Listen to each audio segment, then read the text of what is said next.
monitoring the situation really closely. Poonam, the fact that we were looking at this, now that Brent crude has gone up by that whopping 3%, close to $84, and it is slowly, every geopolitical analyst is really concerned about how this could go up close to 100, and that's where the concern lies. But India has made it clear that so far we are not feeling the impact. So far we're not feeling the shock, and that's an assurance that has come into the fore from the Indian government as well. That's something that we will keep a track of, because this is not just a war that's transpiring between three parties or three stakeholders, but something that has engulfed the entire world. We do have to make a quick pit stop here on our coverage, but we'll be back in just a few minutes. Don't go anywhere.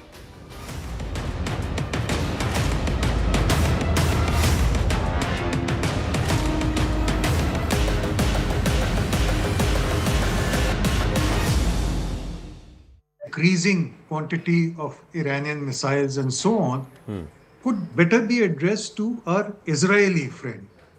He may be able to advise us as to why it is happening, since he is a reservist for the last 15 years.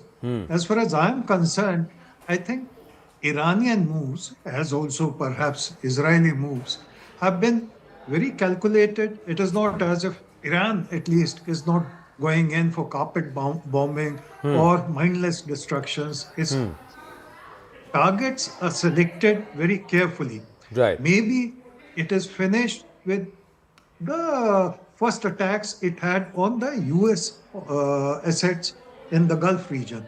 So now its concentration is on Israel and perhaps some of the ships that Americans may have in and around the area of Israel. Okay. So that is why there could be a reduction. Jay, now let's just bring in point number 2 also, because we've overlapped a little bit, where he said that as this conflict rages, US and Israel will strike key Iranian bases.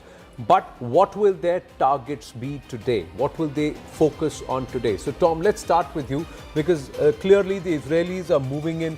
They struck at Karaj and Tehran last evening. Karaj, you said, was a strong communications center.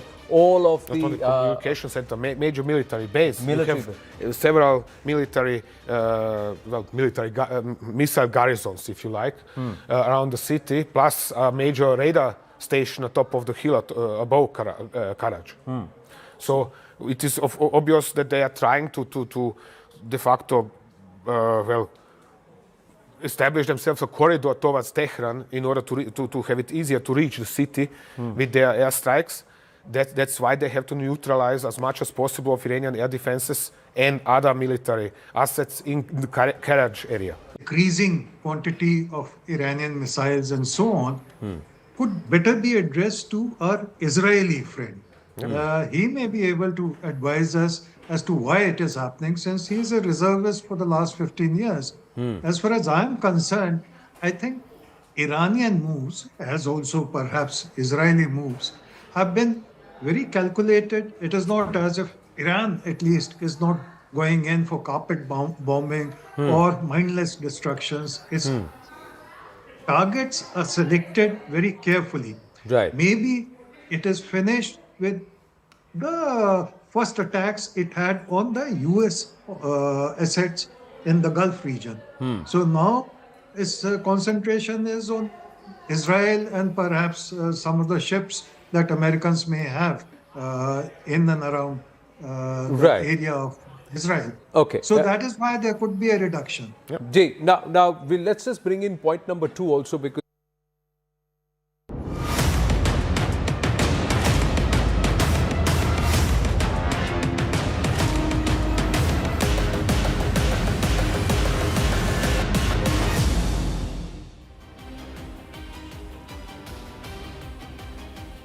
viewers, big news today. Big news breaking all around as we continue our rolling coverage going into the afternoon of day 5. Viewers, there's a lot happening on the ground, and we're going to keep you abreast of these developments, because fundamentally, viewers, this is really about covering an ongoing absolutely multiple front war now, which has really expanded to pretty much every corner of the Gulf and beyond. And let me bring you the headlines at the top of the hour as we begin our coverage. Israel cripples Tehran's defenses. That's the news that is coming out of Tel Aviv. Multiple strikes jolt Tehran, and US and Israeli forces crippled different parts of Tehran.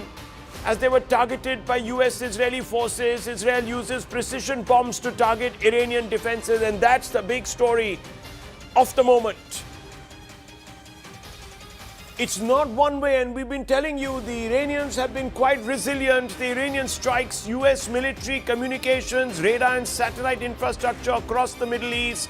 Satellite imagery shows key systems at bases in Bahrain, Kuwait, Saudi Arabia and UAE have been damaged. Those are the pictures you're seeing on your screens, friends. These are the pictures that tell us almost with X-ray quality how the Iranians have been systematically targeting US assets. Trump administration will host top US defense contractors at the White House on March 6 to press for faster weapons production as the Pentagon moves to rebuild stockpiles drained by recent strikes on Iran and other military operations. It looks as if the talk from Trump about how his system, his war machine was burgeoning with arms was a little sketchy. And Iran's clerical assembly of experts has reportedly chosen Mojtaba Khamenei, son of the late Ali Khamenei, as the next supreme leader under reported pressure from the Revolutionary Guards. It doesn't happen very often that you have a direct descendant of the Ayatollah assuming power, but in this case, that veto or that norm has been waived because this man, viewers, is supposed to be really a hawk. Mass mourning reported in Leh after the death of Iran's supreme leader Ayatollah Ali Khamenei. Look at those pictures. It's a beehive of mourners. Intelligence agencies raised serious red flags over foreign radical elements operating in India and the backdrop of this mourning that has erupted. This is not, viewers, let me tell you, Iran. These masses are from India. And amid escalating geopolitical tensions, Indian markets plunge as Sensex drops but rebounds 1,000 points, Nifty falls 550 points while the rupee sinks 66 paisa to an all-time low of 92.15 versus the US dollar. Obviously, viewers, the closure of the Strait of Hormuz, or at least a chokehold over energy supplies, spooking the markets. And viewers, we will continue down that road because that headline prompts us to take up the big story. The world's most critical energy artery has been constricted and India is feeling the pulse. In the latest, Iran's Islamic Revolutionary Guard Corps has declared full control over the Strait of Hormuz. In a defiant move, Tehran warned that any vessel attempting to navigate the vital energy corridor risks immediate destruction by missiles or stray drones. Now here's a look at the marine traffic through the strait from the 28th of February to the 3rd actually of March. And we're going to look at this and we're going to analyze this because the Strait of Hormuz is looking extremely, extremely inert. This was 28th of February. You saw a lot of movement of fishing and, of course, trawlers and other cargo vessels. But now, friends, as the days go by, that traffic begins to slow. So that's 28th February. Let's move down the date line. Let's go to the next date. Now, the 1st of March, you're beginning to see clumping. Those are all boats that are waiting to dock. They are obviously cargo ships, and a large number of others are going through. Those are faster moving vehicles, perhaps taking all sorts of other passengers even. There could be ferries, there could be fishing trawlers. I'm not so sure about that, but certainly these red ones are the big cargo boats. And soon, viewers, on the 2nd of March, when things start heating up, you're seeing still some movement. But here around the Strait of Hormuz, you're seeing lesser movement. That's because everyone is now beginning to dock. They're going to stay in port. That's where you can see the concentration. On this side, that is Dubai, and that is that's Sharjah. There are many other, Abu Dhabi down there. and Ras Al Khaimah. So all these areas getting more busy as ships come into dock, to harbor. And this area, which is the real strait, this is about 20 miles sometimes wide in some places, is emptying out. Nothing is moving in or around that bend out. So that's the big problem. Let's go on to the 3rd of March, and you can see very little moving in this particular area. And that is because the Iranians have been sinking a few boats. They've also issued warnings. If anyone goes through the Strait of Hormuz, they're going to pay for it. So nothing is going in. All these city-states in the UAE are suffering because they don't have goods coming in. A large number of Indian exports that have come through are stuck here. A large number of oil tankers that would have moved out to come through to India are stuck. And of course, friends, there's a ripple effect down the line, because there are also ships that supply to China and Southeast Asia and other parts of the African coast. So there's that problem, and it's becoming worse by the day. What can India do if Hormuz is disrupted? That's the big picture, viewers. India can reroute oil from US, Africa, Latin America. Now, let me tell you something, viewers. We can also start, once again, tempting fate, tempting Trump, by importing Russian crude, despite Western pressure, despite US pressure. We can do it because we can, at some level or the other, come out and say that force majeure allows us to take exceptions from the trade deal. So that's one other thing we can do. Whether we will or not depends. Now, that's the Strait of Hormuz, as I said, viewers. It's completely, at this moment, moribund, out of action. Fuel exports could be curbed also to, of course, protect supply. So it's possible that India says, look, we have a lot of oil. We don't want to export it. This will all be now for domestic consumption. Let's have a look at the next point on that graph. So strategic and commercial stocks can bridge short gaps. Now, just in the last 8 hours, President Trump has come out and said that he is going to ensure that the supply keeps continuing through the Strait of Hormuz, and he's going to do it two ways. It stopped because predominantly a large number of insurers, big companies, said they were not going to insure oil tankers that were moving through the Strait of Hormuz. They were going to withdraw that precondition, which meant that no company that was involved in the business was going to risk losing a tanker here, losing money. He says he's going to force these companies to get back in and honor their commitments. So he's going to make sure that the insurance is made available. Secondly, he's going to provide security guarantees.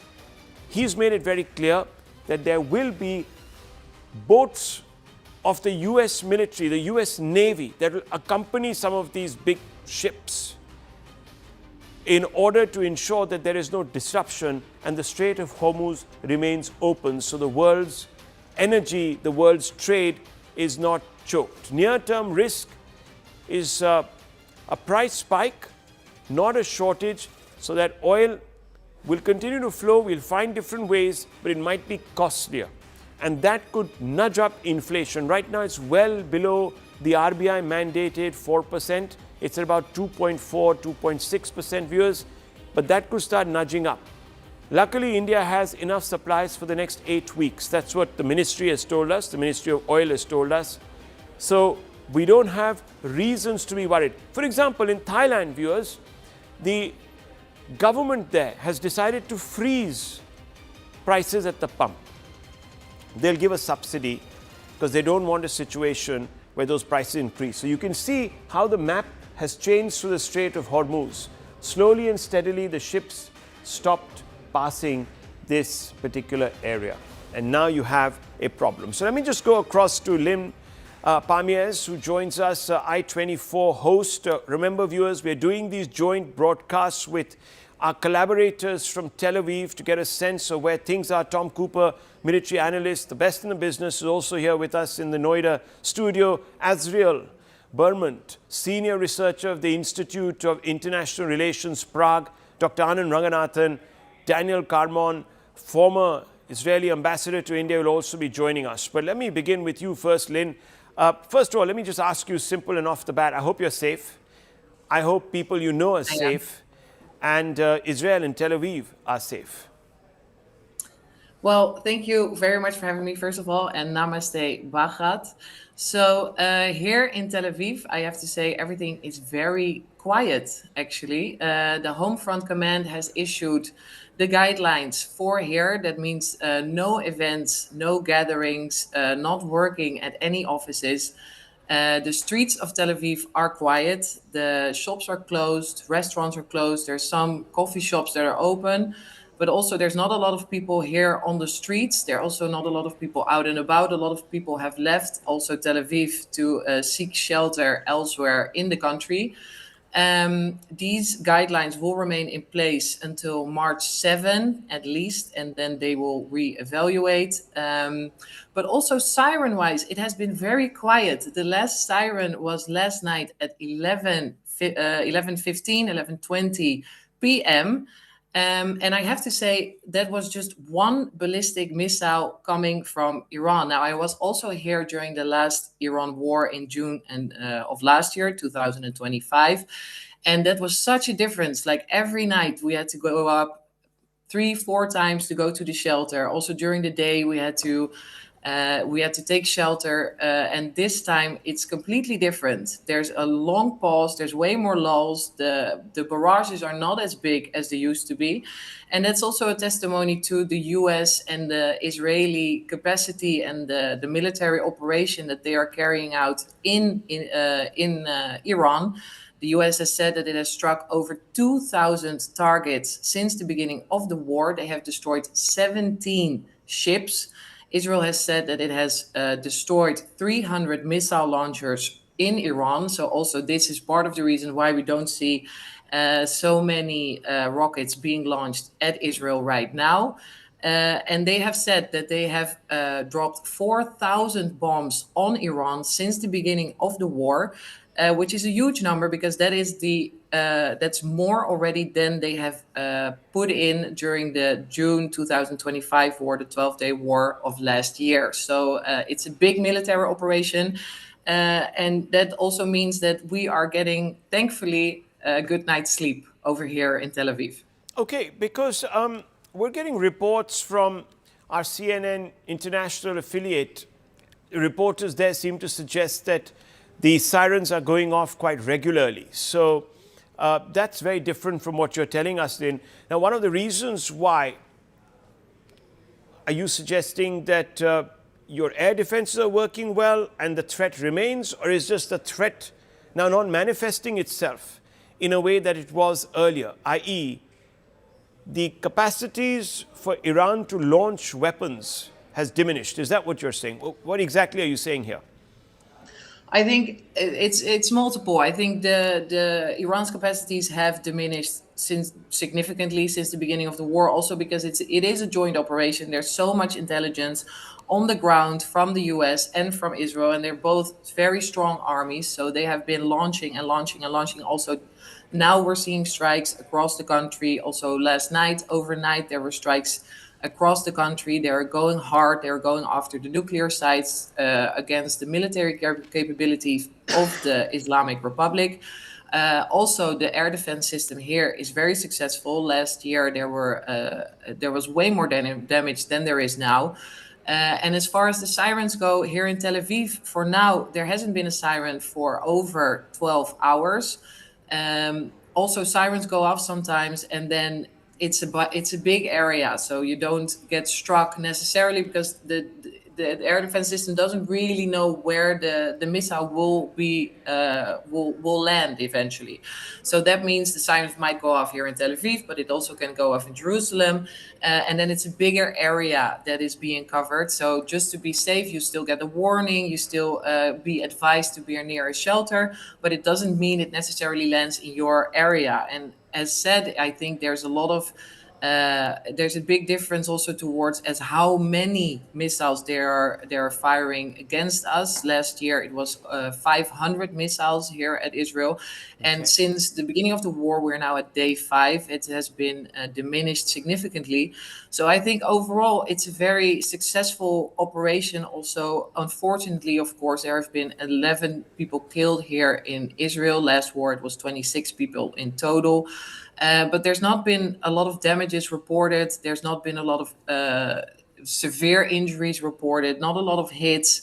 So I think there's a lot of things to be said for the U.S. and Israeli joint military operation right now.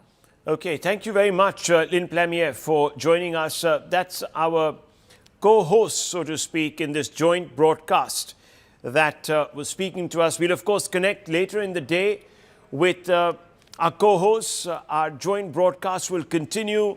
It's a jugalbandi between India and Israel. Thank you very much. Thank you very much for taking the time out. I know these are difficult times for all journalists. We're all working with our foot pressed right down to the gas. Thank you very much. Thank you. Let's just open this up because there are some other questions and other guests here with us. We're also going to be breaking news, viewers. But I want to get Tom Cooper's assessment here. It's a military analyst. There's also Dan Carmon, who is here with us, Azriel Bermant, senior researcher, the Institute of International Relations, Prague. To you first, Tom Cooper. Are the Iranians now degraded to the point where they cannot strike Israel? If this is true, then yes, it's as clear as that. The question is then, in the morning we've heard something else, that there were additional alerts. Now we hear nothing for 12 hours. So let's wait and see what comes out of this. What I find interesting is that the first 4 days Israel actually did not really report any specific figures on the number of Iranian missiles fired at it. Yeah. So I would like to get some, to see some firmer figures, something dependable in this regards. Okay, we're going to go into the news pit in just a few moments for more breaking news. But before that, I just wanted to bring you in because we've been seeing some heat maps. Yes. Tom, and those heat maps seem to suggest a lot of activity around. Much more than we get to see on TV. That's true. But a lot of it is focused across the border in Lebanon. Yes. And Tel Aviv and the other parts of Israel don't seem to have too much of that. Now, let me just quickly pull up that. Nothing is hit in Israel. That is the official stance. Except it is a civilian target, of course. Right. So are you saying that there's a degree of information blackout? We're not getting much. Okay, let me go across to Daniel Carmon, who was the former ambassador to India. So Carmon, thank you very much for taking the time out.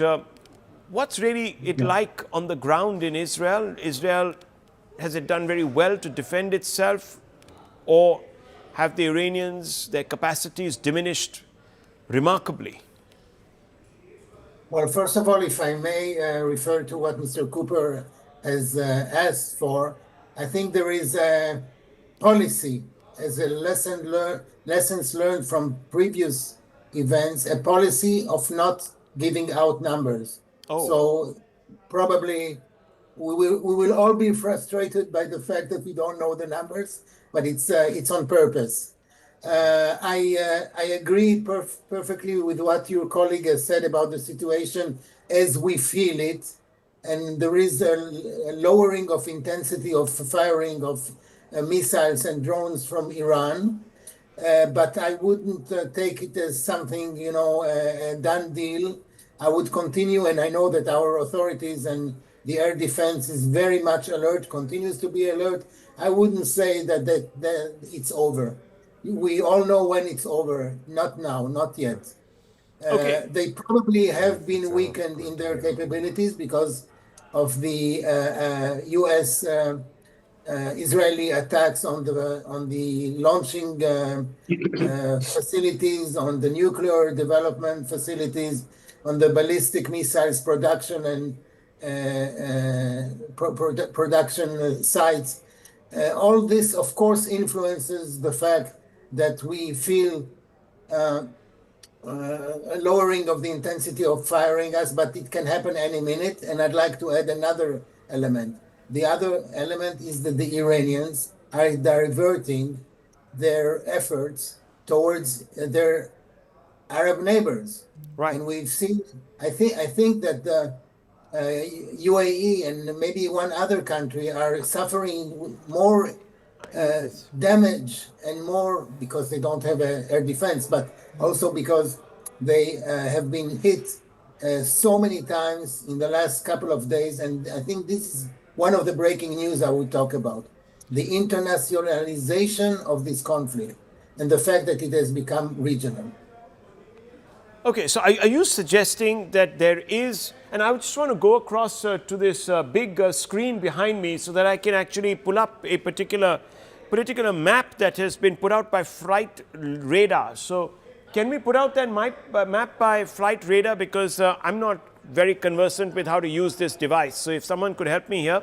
But just very quickly, I wanted to bring you in on that, Tom Cooper. This looks a bit, it looks like this is the death throes that the Iranians are finding themselves in. Are they just conserving? Are they going longer? And I'm going to open this up, this conversation with the other guests too. I'm not keen to declare death throes of the IGC regime anytime soon. Perhaps their missile force, we are going to see. Considering the severity of ferocity of Israeli and US strikes, particularly in Khorramabad area, the last 2 days. This is a major Iranian missile bases from which they were firing at Israel. Perhaps a little bit unsurprising. Okay. The problem is we haven't seen the evidence, that this visual evidence yet. Right. So let me go across to the breaking news war room desk actually and get some updates on this. I'll also take this machine with me so that Kanksha can pull out some of this material and project it on the wall behind me. That would be the most desired outcome here. Akanksha, when the news is not coming to you, go to the news, as they say, right? Right.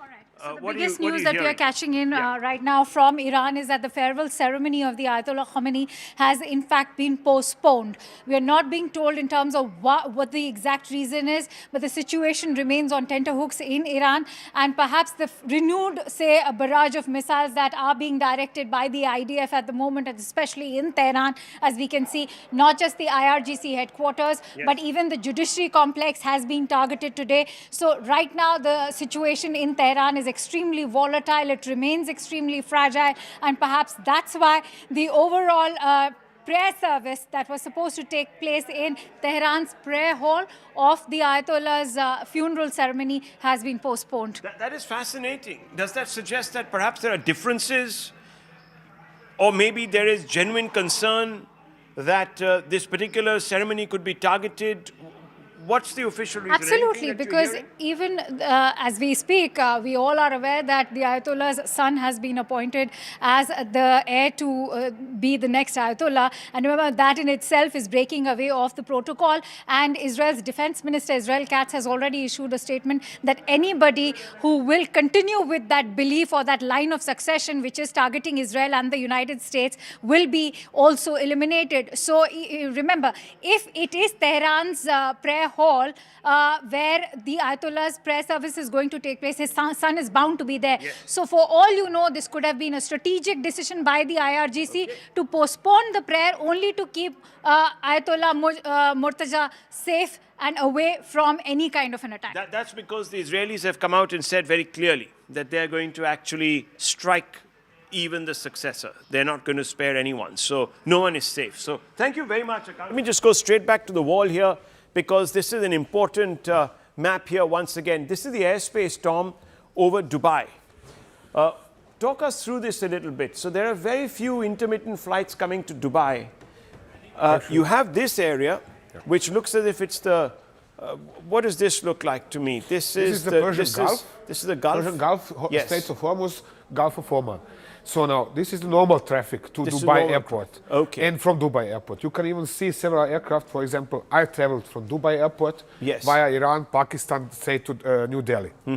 So, but the main route is up the center of the Persian Gulf. That is the main commercial corridor. Right. So you're basically not seeing much landing in Ras Al Khaimah, Dubai, or Abu Dhabi? No landings at all, actually. Yeah. It is just the aircraft that are flying out some of the expatriates. Right. So, and it's very intermittent, and this is not good news for any of these Gulf countries. I mean, Fujairah is not seeing much I'm either. hearing So from my wife, for example, that the Austrian TV is all the time showing interviews with people who are stranded in Dubai, in Abu Dhabi. Right. But this remains pretty much busy and open. This area... Yes, this is as of 4th of February. Okay. This is the 4th of February. This is 3rd of right. March. This is 3rd. Since Okay. the war started, war began. So things haven't changed much. They changed fundamentally. This is Okay. normal situation. Okay. This is since the war began. Okay. So are we seeing things coming back to normal, or not yet? What's happening? Not What yet. is happening currently? Okay. We don't see it on these two slides, but currently there is a new corridor is established south of this area, leading over northern Oman and then via southwestern Saudi Arabia up the Red Sea, and another corridor is established over northern from India, that is Afghanistan, and then I can show it actually here. Yes. Yeah. Let's have a look at that. Yeah. So it's easier for everybody to see. That's India to the right. So there you are. That's India. Yeah. Yeah. So better this one.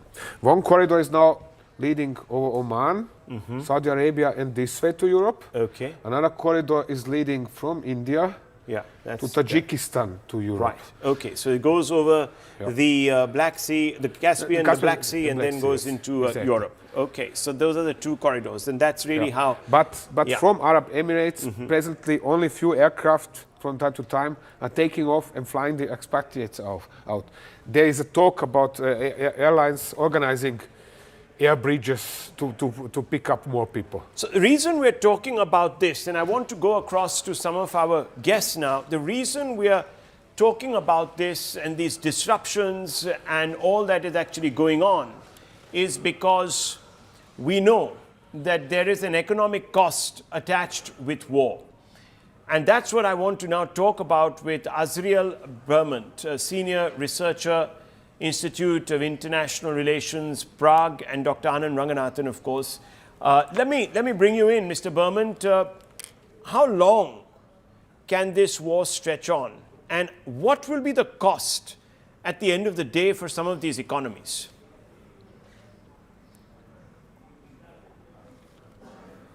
On a key theme, the key issue, which is the cost for the United States. We need to bear in mind that this war is not a popular one as far as domestic public opinion in the United States.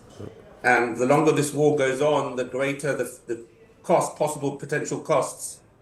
And this is going to be a growing risk for President Trump, which is why I suspect that there may be a growing divergence between the Israelis and the Americans over this.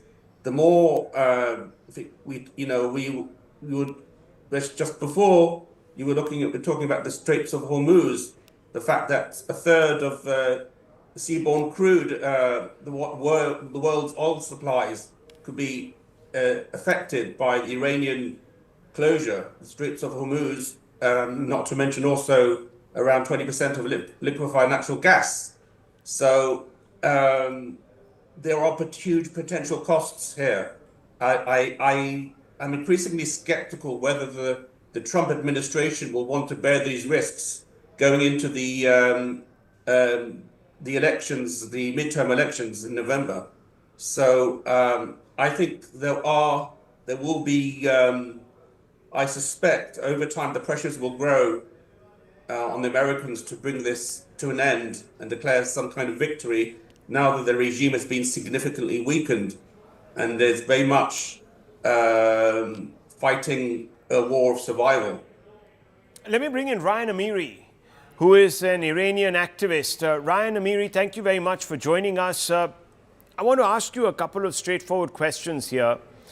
Are you seeing the regime now degraded to the point where the public can overthrow it? Because that's what we have been told is the end game. That it should be degraded enough, should not be in a position to exercise authority. Yeah, exactly. Look, the plan was since the beginning to degrade this regime to a level that the people can actually decide for themselves, and the playing field be level for the people, be fair and balanced for the people, because the people are not armed. They are just civilians, and they got massacred by this regime in tens of thousands. So the regime is a totalitarian regime and is willing to kill as much as it can to remain in power. So we must be sure that this regime is degraded to a level that the way is paid for the people to come to the streets in a very safe environment and to take hold of their own fate and their own future. Okay, so Dr. Ranganathan, we're also seeing a huge amount of, let's move to those pictures from Leh and Kargil. This is India, viewers, this is not Iran, and I want to show you some pictures, even as we are putting out breaking news to the right of our screens, which I'm going to go across to our desk to get more updates on. But I want us to pull out those pictures from Leh, Director Saab, and Kargil in India, in the state, in the Union Territory of Ladakh, the Union Territory of Kashmir, Union Territory of, well, no longer that now, of course, but let me just quickly go across to those pictures, if we can get them on the screen. Masses of people, Dr. Ranganathan, masses of people out on the streets there in sympathy for the Ayatollah. What do you make of those pictures?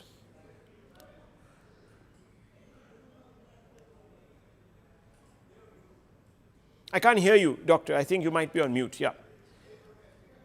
Yeah, sorry. Yeah. Can you hear me now? Yes, we can. We can. Yes, go ahead. Yeah, good evening, Rahul, and good evening to my fellow panelists. As to answer your question directly, yesterday you allowed them to march for Lebanese terrorists.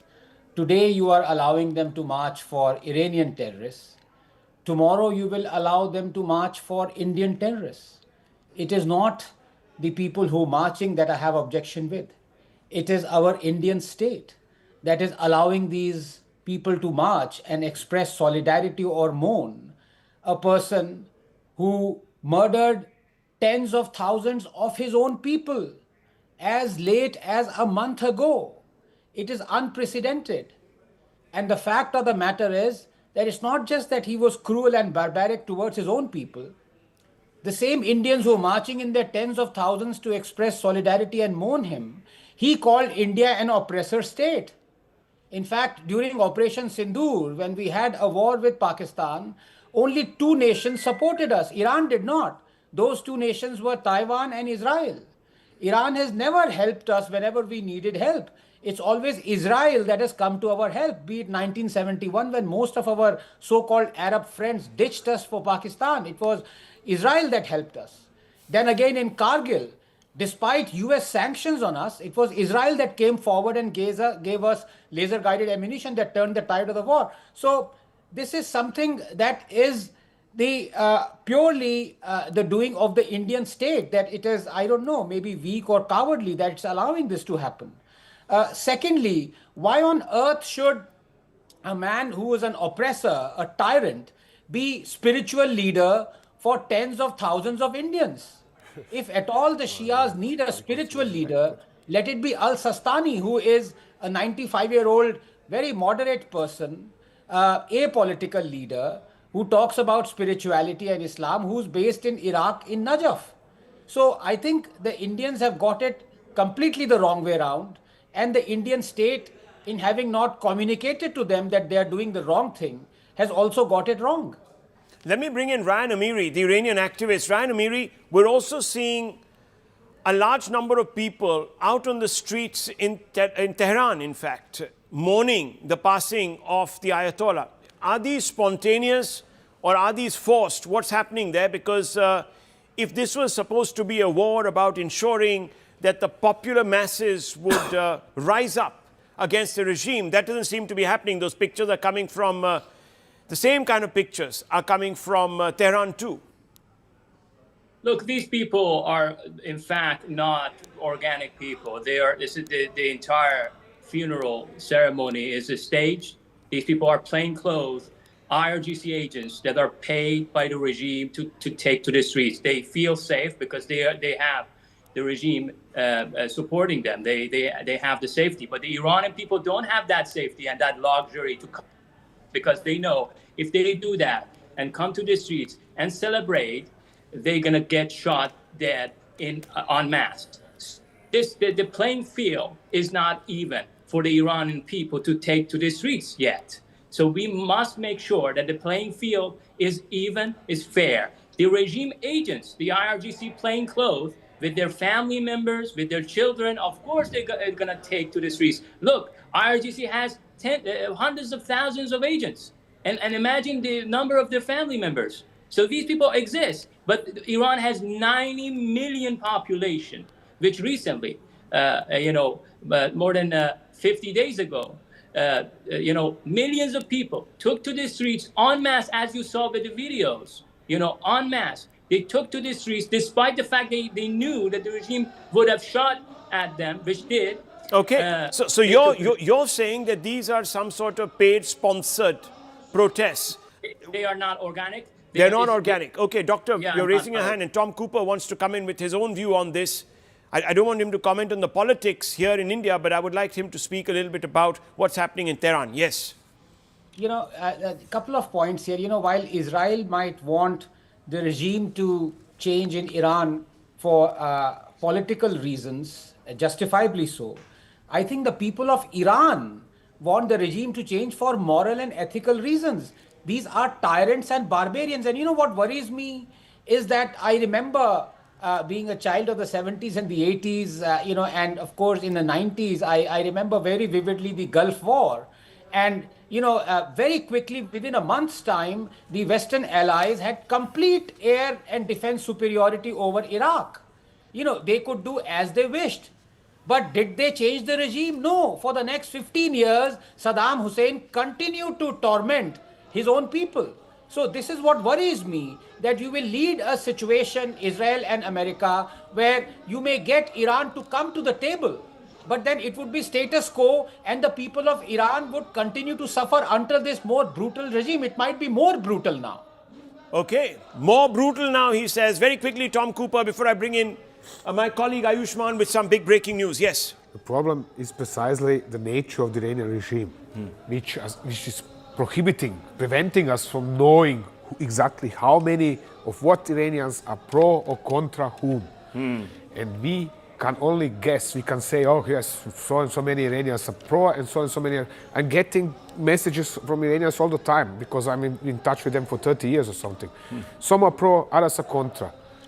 So how should one now figure out? You're basically saying, because maybe public opinion is divided, genuinely divided, there is perhaps some support for the regime, that business of the people rising up and overthrowing the Ayatollah and the regime, or the next Ayatollah and the regime, and so on and so forth, may be a pipe dream. Is that what you're saying? I'm not saying pipe dream. There is definitely a good foundation that there might be a regime change, some sort of spontaneous, but it's not going to happen without lots of bloodshed in this case. And that is the problem.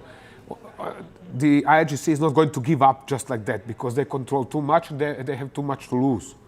Too much to lose, and that's really what it is. I want to go across now to my colleague Ayushman, who is at the War Room desk, who's breaking a lot of stories. Ayushman, yes. What we are learning is that despite the assurances which came in from Donald Trump about the fact that they have unlimited weapons, what we are learning is that nearly $2 billion in damage to US military equipment has taken place in just the first 4 days of the $2 billion worth of expended $2 billion worth of damage. That's why he's in a huddle with the defense contractors in the United States, because he needs more arms to carry out this operation. Can I ask you what the source of this information is? This is coming in from reports from Tehran Times, as well as what we are learning. We're getting corresponding reports who are quoting sources from Reuters as well as AFP that nearly $2 billion in damage to US military equipment in the first 4 days of the war. These are reports which are coming in, but it's indicative given the fact that Trump is in a huddle with several defense contractors in the United States because there is a fear that they could run out of munitions as this war continues. And who is actually now going to foot the bill for all of this is, of course, as we know, it's going to be the American taxpayer. It will be the American taxpayer because Trump, who was the no wars president,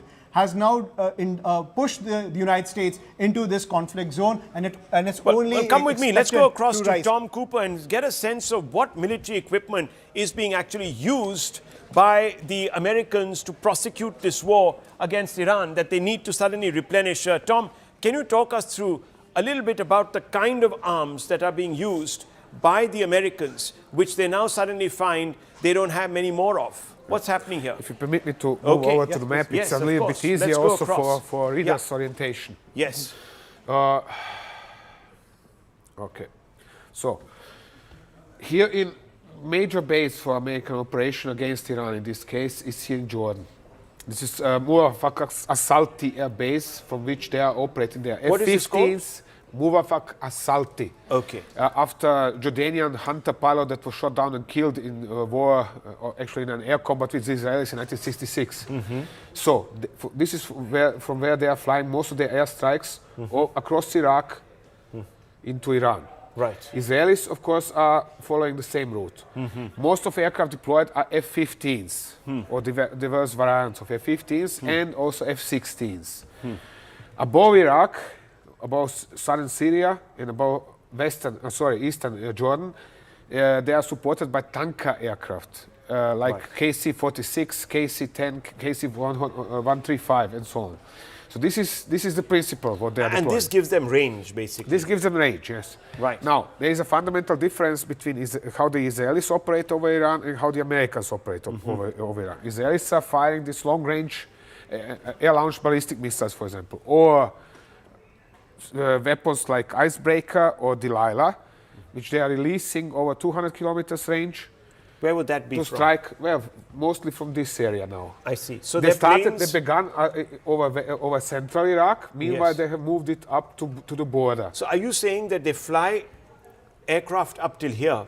Yes. And then they release their weapons? Yes, that is the Israelis. The Americans, they operate a little bit differently. They are operating on the fringes of the core of the Iranian air defense system and mostly using JDAMs.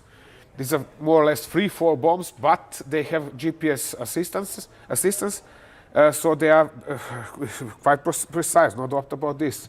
But they are not flying 200 kilometers far. So they're very precise, but they don't have such long range. Yes, so they are striking different targets. For Khorramabad, for example, that is relatively easy. That is why it was important to hit this base. Why I'm all the time asking around who has hit this base and with what. Let's try to pull out.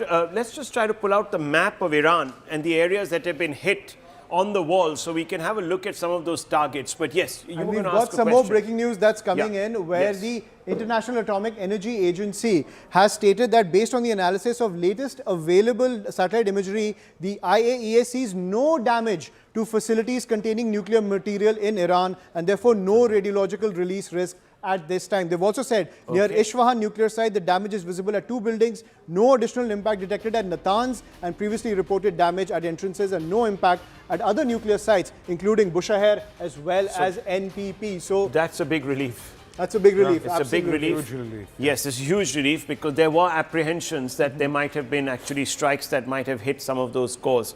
Yes. Now, you were talking about Kermanshah and Khorramabad, which is approximately here. Okay. This is one of the biggest missile bases in Iran. There are actually 4. This is a complex of 4 brigades housing 4 bases housing 2 brigades. And this was most heavily hit the last 2 days.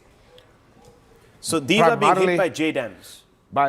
I guess also by JDAMs, yes. I see. Because the place is meanwhile on the fringe, because as the pressure from US and Israeli Air Force grew, the Iranian air defenses slowly retreated eastwards. So therefore, I guess that they are now free enough to strike Khorramabad, for example, with JDAMs. And one of the JDAMs, this is particularly important, because one of the JDAMs is the bunker buster version with BLU-109 bunker buster warhead. This means this is supposed to go really 50-60 meters deep to under the ground. So how many of these, because if the Americans are feeling the need now to go back to manufacturers and try to get them to manufacture more of these weapons, how many of these weapons would have been already used by America? What's your estimate? Well, they're talking about several thousand that have been expanded. So this is probably the number of warheads. stockpile of warheads is relatively large. It is not a problem. The problem are these kits that are converting dumb bombs or conventional bombs, general purpose bombs, high explosive bombs, however you want to call them, into guided ammunition. Right. I've shown it yesterday on different artworks. If it's possible to show them now, it would be easier to explain. But generally, you have the warhead of the weapon, and then you put the kit, guidance kit, on one side, and the other side is the steering mechanism. Yeah. Exactly. Yeah. And that way you create a smart bomb. Right. And manufacturing smart bombs takes awfully lots of time. It takes, for example, to ramp up production can easily take 2 years. Wow. So we're looking at the Americans now thinking about a scenario where this war might extend and they needing to replenish their weapons. Alternatively, they could reach back upon countries manufacturing weaponry of US design under license, for example, Saudi Arabia or South Korea. That is, it might help them. Okay, so you're saying that they might give contracts to both Saudi Arabia and Korea, South Korea, to manufacture under license some of these weapon systems, or to Pakistan also. Wow. We're getting more updates which are coming in from the war zone, where the IDF has struck an underground Hezbollah weapon storage facility and additional command centers in Beirut. Over the past day, the IDF has conducted a wave of strikes in Beirut targeting Hezbollah infrastructure. So it seems that they're taking the fog of war to completely eradicate Hezbollah at some level by pushing into southern Lebanon. Traditional Israeli IDF forces have moved into southern Lebanon. Let me bring in Daniel Carmon on that point. Hezbollah remains this outlier. The Iranians are trying to now resort to using proxies like they have done. Do you see this as a challenge, or do you think the Hezbollah factor is overrated? Mr. Carmon, if you're still there with us, thank you. I'm here, and it's not overrated at all. I just want to remind you that 2-3 weeks ago, the Lebanese government, who is opposing the continued presence of Hezbollah in southern Lebanon, has announced that game over, issue solved, no Hezbollah south of the Litani or something like that. And it didn't happen. And they started, as a proxy of Iran, looking very cautiously at what's happening in the war. They decided, and Hezbollah decided to fire. The whole night was, until an hour or two ago, they continued firing alerts all over northern Israel. Hezbollah is there. Hezbollah is a danger, and Hezbollah made the biggest mistake of its existence, because that's the reasoning for pushing it and eliminating it as much as we can. It's not to be taken easy. Well, viewers, there are different scenarios. There are different scenarios. Iranians are going to use different tools to try and put pressure on, in fact, the Israelis and the Americans. You've got more updates. Which are coming in. Fresh Iran strikes on the Saudi Aramco refinery, ladies and gentlemen. Oil refinery site has been targeted once again. The second strike on the refinery in the last 3 days. This will send shockwaves across the energy markets once again as the oil infrastructure in Saudi Arabia has been targeted. But another big news that's coming in. We don't have pictures of that. Right. We don't have pictures. We'll try to get those, Rahul will try to get those visuals. But this is the big update that's coming in the neighborhood. In our neighborhood, big updates which are coming in. A submarine attack on an Iranian ship is what we are learning. An Iranian ship was targeted near the Sri Lankan coast. And the Lankan Navy has launched rescue operations. 35 people have been rescued. Over 60 are missing. This Iranian ship had 180 crew on board. So a submarine attack on an Iranian ship near the coast of Sri Lanka. So this is entering our theater as well. What's going on? I mean, who are these people? Was this just a normal cargo vessel belonging to an Iranian carrier? What was it doing by Sri Lanka? What's happening here, Tom Cooper? What do you think is happening? Why are the Iranians fishing in Sri Lankan waters? I'm trying to set up the map so I can show you. That's way off. Sri Lanka is down here. Yes, Sri Lanka is down here. Every ship of every possible nation has the right to travel along the sea. That's not a problem. True. So the question is now who has attacked this ship? And what was it carrying? Was it carrying material from China? I don't know. We I don't know the why name would of it the have ship been or attacked? something Do we else. have any details? Right, we'll try to get some more details, but these are the updates which are coming in. But it's very interesting to see that the Naval Force of the Revolutionary Guard has destroyed the American strategic radar FPS-132 in West Asia in Qatar. This has happened at dawn today. So we can see an escalation of the operations in that region. But it's very concerning if these operations are also spreading over to the Indian Ocean.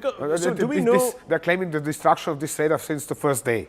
And now there are satellite photographs confirming that it was hit. Where it was destroyed is a different story. Actually, let's pull out those photographs, those satellite photographs that we have been showing our viewers. Those are the X-rays, really, of those strikes. So then we can tell you exactly what has happened, how much damage has been caused. So let's pull that out, Director Saab, and put it on the wall behind me. But in the meantime, I just want to ask you this.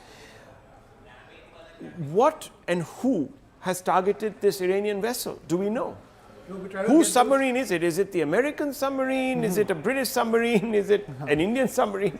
More details are awaited on that front, Right. but the fact that an Iranian vessel has been targeted near the Sri Lankan coast, given the situation in the Middle East, is something that will send alarm across the Indian intelligence as well as security apparatus. It's now also freeing Iran to retaliate in fashion.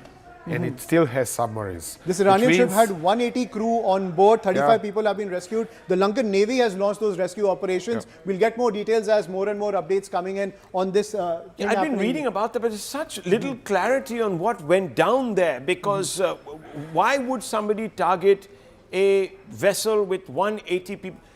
What kind of vessel would carry 180 people? Normal cargo ships don't normal merchant ship would have a crew of 20, 40 people, not more. Yeah. So why are there suddenly 180, 200 Iranians on board?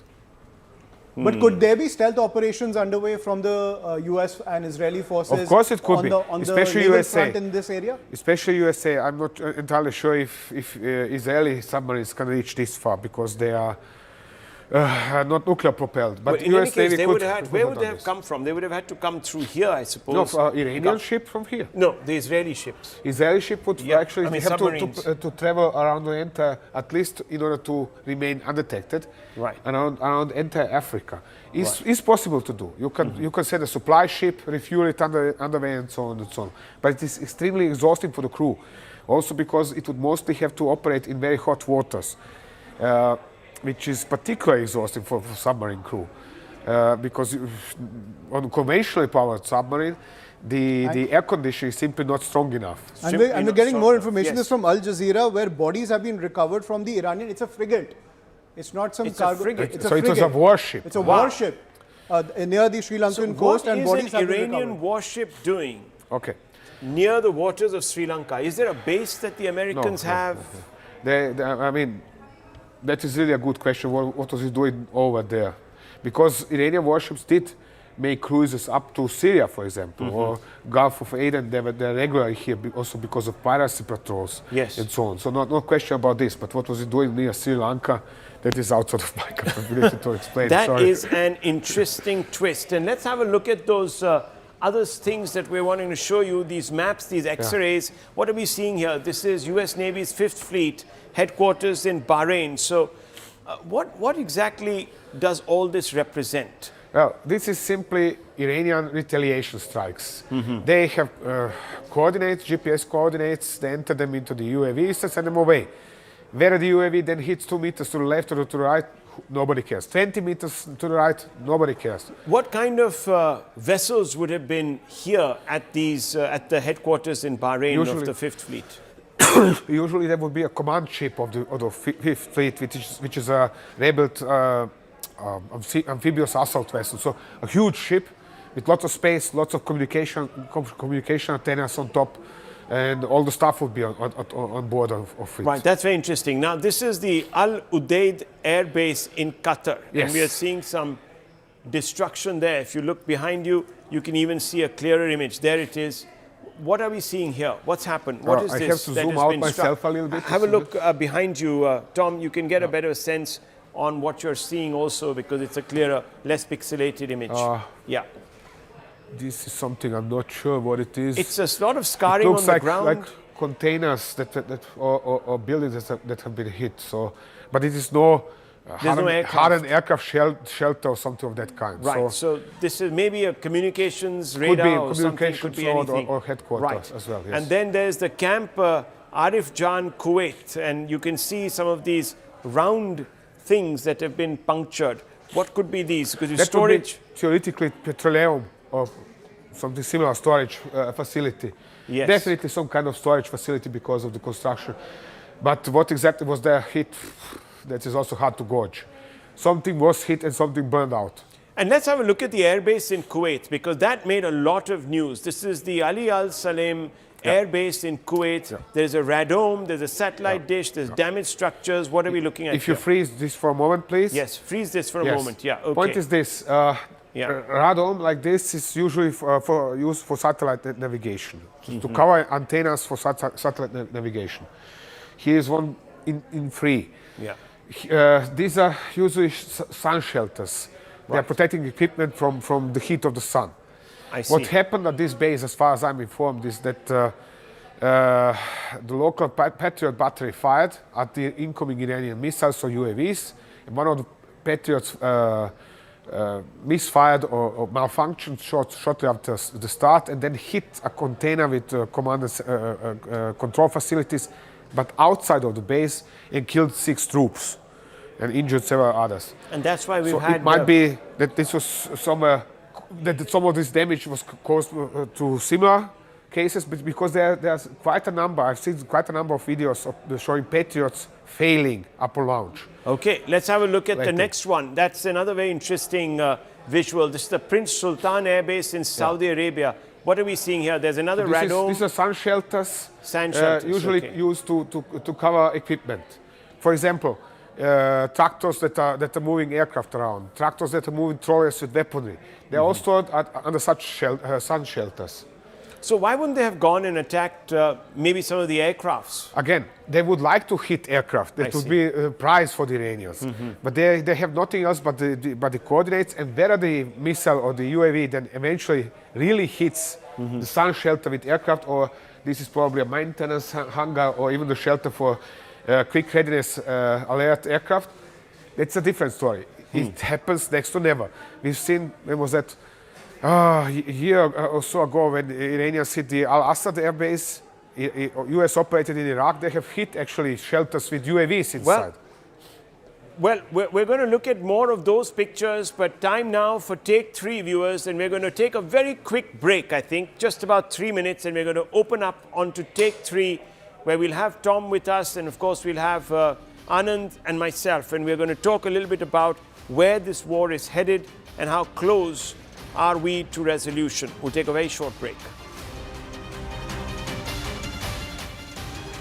We are being told they love us so much that they're not going to give up. Nice to see you, Anand. Nice to see you. Please come through. Yes, okay. As we sit on Take 3, let's just take this forward. Who likes to take a break? No, we're not that take a break kind of guys. There's just so much happening. Now, one of the first questions that I have in mind is this whole set of fake videos that are coming out. Now, we saw this storm at Opsendur, and I just want to turn the spotlight on this because we have Nikita Beyer of X, who has just come out and said that they've just found a guy in Pakistan that was managing 31 accounts posting AI war videos.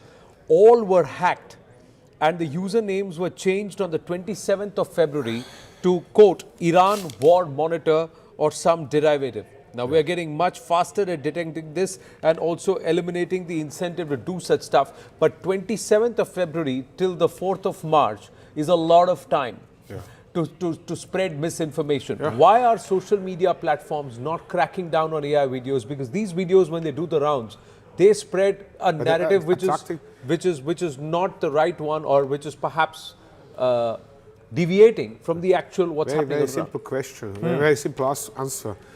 Social media is living from clicks. The more clicks you attract, the better. So the social media actually loves such appearances, no matter where they are coming from. They simply thrive from this. They're attracting attention. And the more attention they're attracting, the more advertising they are attracting as well. Because every time you want to see such a video, there is suddenly a screen popping up.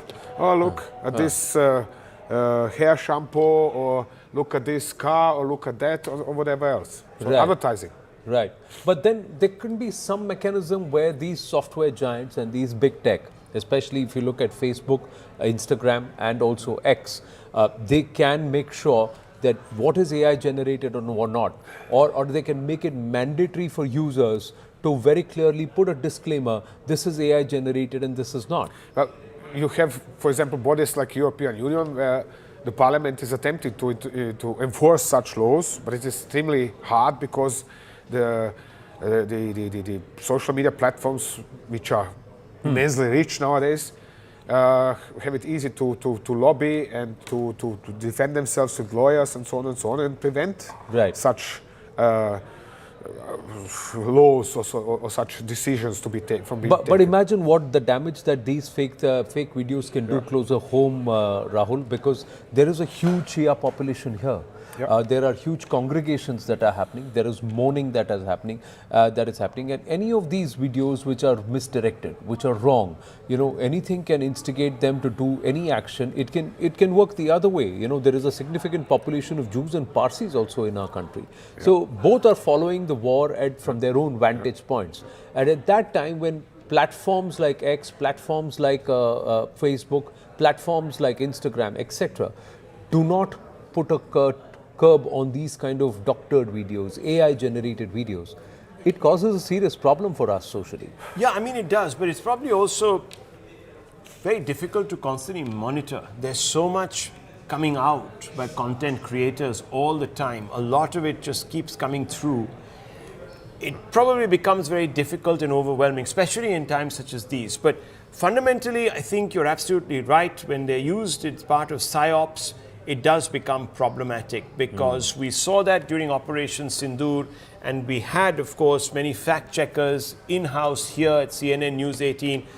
Yesterday, for example, there was a video that came in when we were doing the show, if you remember, at 9 p.m. And we moved to that video because it was so well produced, and there was so much confusion about it that it came through, and there were these. It looked very genuine. There were these several sort of, especially hypersonic missiles crashing into Tel Aviv, and everyone thought that. But we were on air at that time with our reporter there, and I asked Sanjay. I said, Sanjay, are you hearing all of this? Because these blasts could be heard, if they did take place, could be heard for miles. He said, no, we're not hearing anything. I don't know what this video is, and I said it's got to be fake. And I'm glad we said that, because it was actually fake. It managed to slip through even our checks here, because it was posted by a huge number of very, very well-known official handles. You know what? Tech platforms, here's my take, and we'll just quickly go on this. Tech platforms have got all the code written. Tech platforms know, they're writing code for everything. Now, if AI is also code written, so they can very easily write code for their software and their platform to filter what's AI generated, what's actually shot from a mobile phone, and it's real footage. I don't think it's rocket science or it's so difficult for them to figure that out. Are we going to see some of this footage? Are we going to see the we're fakes trying to call that out. Real? I just want to say, because there are quick, fast and moving developments. The other one that I wanted to cover ground, we're just breaking this on our channel also. Israel has eliminated IRGC's head of special operations, Rahman Makdam, and the man reportedly behind the assassination attempt on Donald Trump before the 2024 election. President Trump was updated by Israel in recent hours. So now today, what we have seen through the course of the day, Tom, is the focus shifting to decimating the IRGC and the busage. That's what the US-Israeli forces are claiming, and Rahman Makdam now, they believe, was the one behind Trump's attempted assassination back in February. Yes. 2024, yeah. He had very little to do with Basiji, actually, on the other hand. So you have to understand the following. Basiji is something like IRGC youth. Okay. They are not really some kind of elite. IRGC is not no kind of elite or something. But Makdam was elite of the IRGC. So this is quite a nice success when if they have really hit him. Basiji is a big movement where local youth, especially in rural areas of Iran, is recruited into these groups, and they have some kind of paramilitary training and so on and so on. But No, they are but they're the particularly ones- important yeah. when there are protests. Then they are sent to the cities, almost like motorbike gangs, and there are motorbike gangs between them, and then they are trying to suppress the protesting and push them away, and so on and so on. And then there are additional units which are trained for riot suppression or for suppression of protesters, and then there are IRGC units which are shooting at protesters, or they bring in Qatari Hezbollah from Iraq and let them open fire as they like, with machine guns. So it is not a very simple organization to explain. Right, but I know these organizations can have localized commands, but They all that to a certain extent. They all have them. They all have localized commands. There's yes. always a local battalion, a local brigade, depending on the size of the population. Yes, but after a certain point in time, if I have taken out the top 20, 25 people who are supposed to fill in for the other and cover, there will be a time when they will be like a headless hydra. There will be a time when they will not know what their command functions are. But local command remains in place. So you kill 25, 35, 45, 50, 60 top people, but unless you have shot away the local command, there's no effect. Let me give you a perfect comparison. Right. 2003, Americans are invading Iraq, and all of a sudden the Iraqi regime has turned off all of its Turiya telephones. So there was not satellite telephones. Right. And there was nothing for the Americans and for the British intelligence to intercept anymore. So that was the first problem. The second problem was now, how do they communicate? Right. It was silly because the Iraqis did something very simple. They began using motorcycle-mounted couriers in exchanging written messages. And they were doing this via the local offices of the Ba'ath Party. Right. So it took the Americans 1 week and the British, or even longer than 1 week, to figure out how the Iraqis doing this. And only once they started targeting Ba'ath Party headquarters in different villages and towns and so on, have they broken down the serious resistance of the Ba'ath regime. So there's a redundancy, you're almost saying. There's a redundancy. So now imagine how this redundancy. Now compare the population of Iran, compare the size of Iran, and so you know what to expect in this case. It's going to be very, very difficult. The other thing is that they seem to have figured out this analog by the Houthis.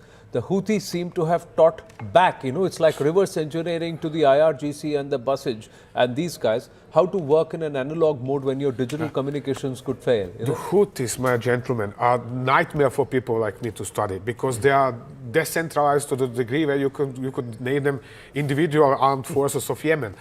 Because they have a commander here, commander there. They have absolute freedom of control, command and control, decision, whatever they want. Right.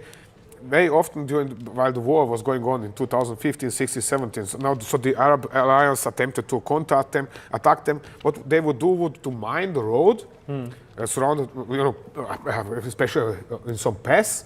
So they would put two youngsters on top of nearby hills. These were chewing cut, and whoever attempted to demine the road, they were shooting at him.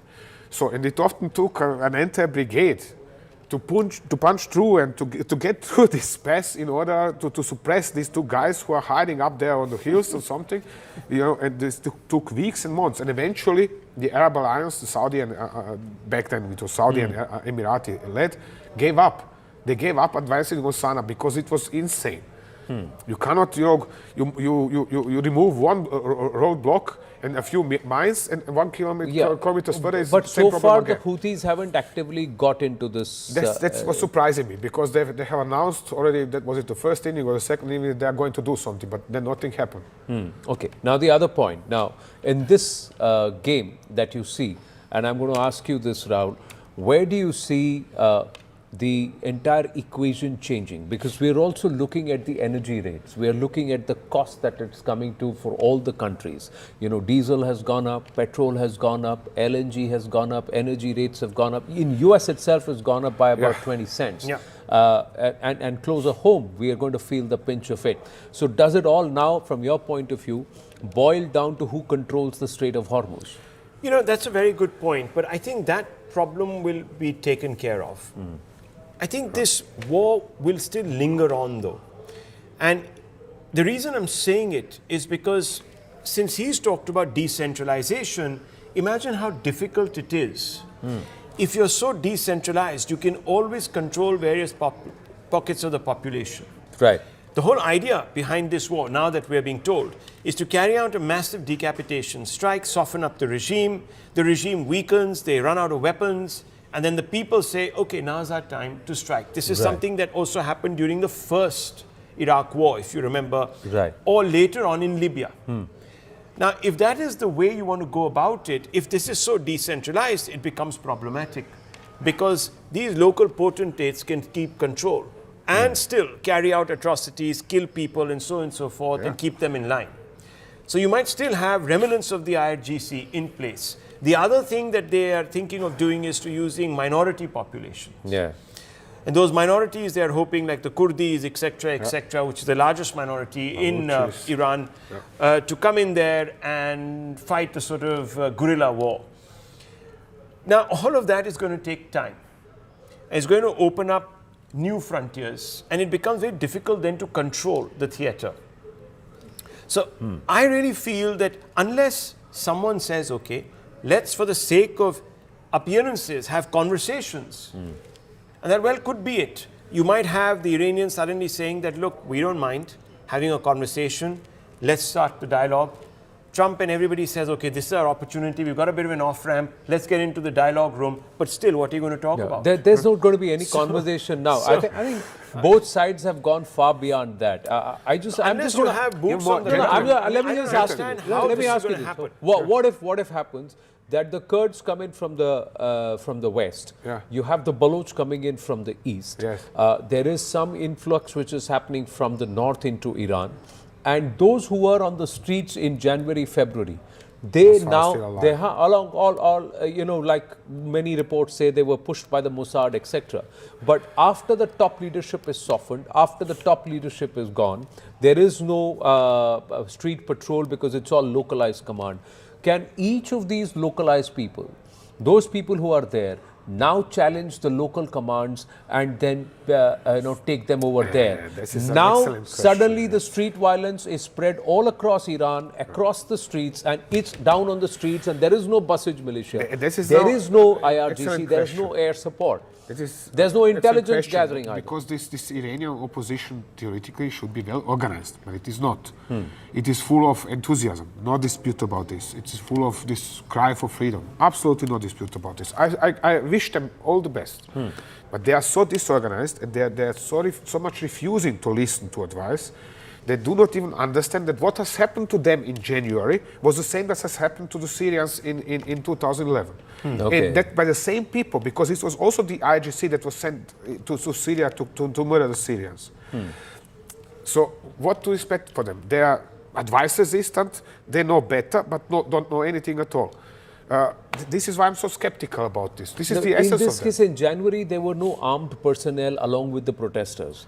Now, there were. There are enough videos showing them shooting at IRGC. Not a lot. Not a lot. Not a lot. That's what I'm saying. See, but the IRGC and the Basij outnumbered these armed protesters. Now, if this, in this current scenario, after another 3-4 days of pounding and decentralization, no communication there, it's localized command, 50, 100, 2,000, 150 or 500 people of the IRGC commanders there. And when it is localized, sprinkled all over, suddenly if there is an organized street protest and there is armed militia who are on ground, who have already been infiltrating from the center, from the east, from the west. Then we are actually talking about armed insurgency and such as about a civil war. Exactly, but hang on. Let's also look at the geography of Iran. Yeah. It's not easy. If I'm not mistaken, if this is sort of Iran, a bit like this, it comes down. There are mountains here, there are mountains here. Tel Aviv is in the middle of two ranges, Tehran, really. Yes. Tehran. Yeah, Tehran, sorry. Tehran is in the middle of two ranges. You have to take over Tehran at some point. You can't even have, let's say, a waterborne Dunkirk-style invasion because you have mountains right there. So I really don't know. No, that's the reason why they're pounding Tehran. That's the reason why they're pounding Kasaj, because they want to negate. I refuse to believe. Look, I don't know what the Ayatollah was doing in his bunker, but I think everyone is now smart enough to know that they won't be in those bunkers anymore. They'll probably be hiding everywhere else. And if you're already talking about a a successor, that means these guys are not giving up. Yeah. Because by now you would have had some cracks even within the regime. Look what happened in Venezuela, for example, when the top man went. The number two said, but here's the first crack. Here's the first crack. Let me talk to Trump. But Rahul, ask Tom. Let's ask Tom. Here's the first crack. It's the first time that the entire experts council has actually chosen somebody from within the Khamenei family when there is not the case, and it's clear pressure from the IRGC hawks. And Mujtaba Hussaini, you yourself called him a psychopath earlier in the day. Who's Mujtaba Khamenei? And Mujtaba Khamenei coming along with the hawks in the IRGC, will they not actually create a rift within the IRGC? Will there not be the moderates in the IRGC who will say, no, this is not something which we want to break away? Why not? Because they are controlling the economy and they are losing so much if they gave up. That's this right. Is like if you say, look, you're saying, just right now is what is being said. You're saying that the IRGC wants. Yeah. That means the IRGC is still powerful to be obeyed. No, the IRGC has always controlled the spiritual group. That's what I'm saying. So the IRGC is saying, I want X person. I want X person. But the spiritual group does actually, there has never been interference from the IRGC. Why do you think the Israelis are going after Makdam? Why do you think the Israelis are going after Makdam? Okay. IRGC has not really played a role in the appointment of the Ayatollah. That is a separate political process. Yes. We've never had that overlap. Process. That's right. It is supposed to be a religious process. You can work. It's a bit like Thailand, where you have the military which works with the palace, okay? And there is an unsaid sort of collaboration, a coalition. Yes. But I don't think they determine who will be the successor. But the point is here, there is a dictation coming. Yes. Which means that the IRGC is formally right now in charge. It is. And it is not going anywhere. Tom, that's what I feel. Tom, if the IRGC is trying to take control of the Pak military, will there be resistance to this or not? As far as I can say, IRGC is in control of Iran since the early 1990s. Yes. Okay. Actually, since the time Khamenei is in power, supreme leader. So that would time this to 1988-89. That was not the problem. But on the other hand, you have this religious aspect of the entire situation. IRGC would have no legitimacy without the Shia clergy. So they had to always find a way to cooperate with the clergy, or if not, they would sideline them, exile them, house arrest them, or something else with them. They would usually not kill them, at least. Yeah. But and that is now the problem. On one side, you have this religious aspect, and that is why they are also, we are talking about Khamenei as a terrorist here, terrorist there, terrorist this, terrorist that, killed so many, killed this here. But he was also a spiritual leader. He was issuing spiritual advice to the followers of his religion. Right. So he is very important for that. If the Israelis kill not only him, but also a few others, they are causing a sort of a religious war. We shouldn't forget that. If the sentiment is religious, Tom, then if a Mujtaba Khamenei is being picked without following the proper due procedure, violating what actually is supposed to be done, and he's been pushed there and he's made there, seated there by the IRGC, will he find the respect and command the respect of all the followers? Or will there be those who will say, hey, what is this going on? Our next supreme leader has to be elected by the method that's described. And he's not supposed to be the one coming because he's a family member of the previous supreme leader. Yes, then you create this situation like there is already with the Sunnis, already since the end of the Caliphate in 1922-24. Yeah. And which means that any Tom, Dick and Harry can declare himself for the new spiritual leader. And then you have a chaos, and then you have violence. Let's ask ourselves a fundamental question. Right. Why is it that somebody, look, the mullahs have been very, very clear about one thing. We're not going to have dynastic succession, right? Correct. So why are they picking a dynast, the son of? Yeah. Why? He's the second son, because they want to play the emotional card, the sympathy card, right? Also remember, the mullahs cannot rule without an army. So they need the army. In this context, the IRGC becomes very important because they're under external attack. Yeah. In this case, the mullahs cannot rule without the army, or has the army now turned around and said, hey, we cannot remain in control without you. So that's why you become the one. It's mutual. It's the mullahs exactly. understand that they need IGC. IGC understands that it needs the mullahs. They don't have an option. This is about survival now. I don't think this is really about anything else. Okay, now we got limited time. Let me ask you, how can the US and the Gulf nations regain the control of the Strait of Hormuz? How is that possible? What will they have to do? You need a massive military deployment simply over there. They need to establish the capability to control the Iranian side of the coast and to hit whatever even thinks about shooting at the Hormuz Strait. Is perfectly possible, but takes time to bring the forces to the place. It takes 2-3 weeks to gather necessary ships and then organize supplies and so on. So otherwise you have the situation. This is actually showing how little was this thought out. No, now they have hit an Iranian tanker. They've now hit an Iranian tanker. A submarine has hit an Iranian tanker, and the Sri Lankan Navy has picked up the warship. Warship, Iranian warship. It's a frigate. Yes. But that is very different because it's very far away, and that's a really big story. It's a mystery as to what this frigate was doing. So far down, so far away. Exactly, So far away. But actually, let me just come back to that point about the Strait of Hormuz.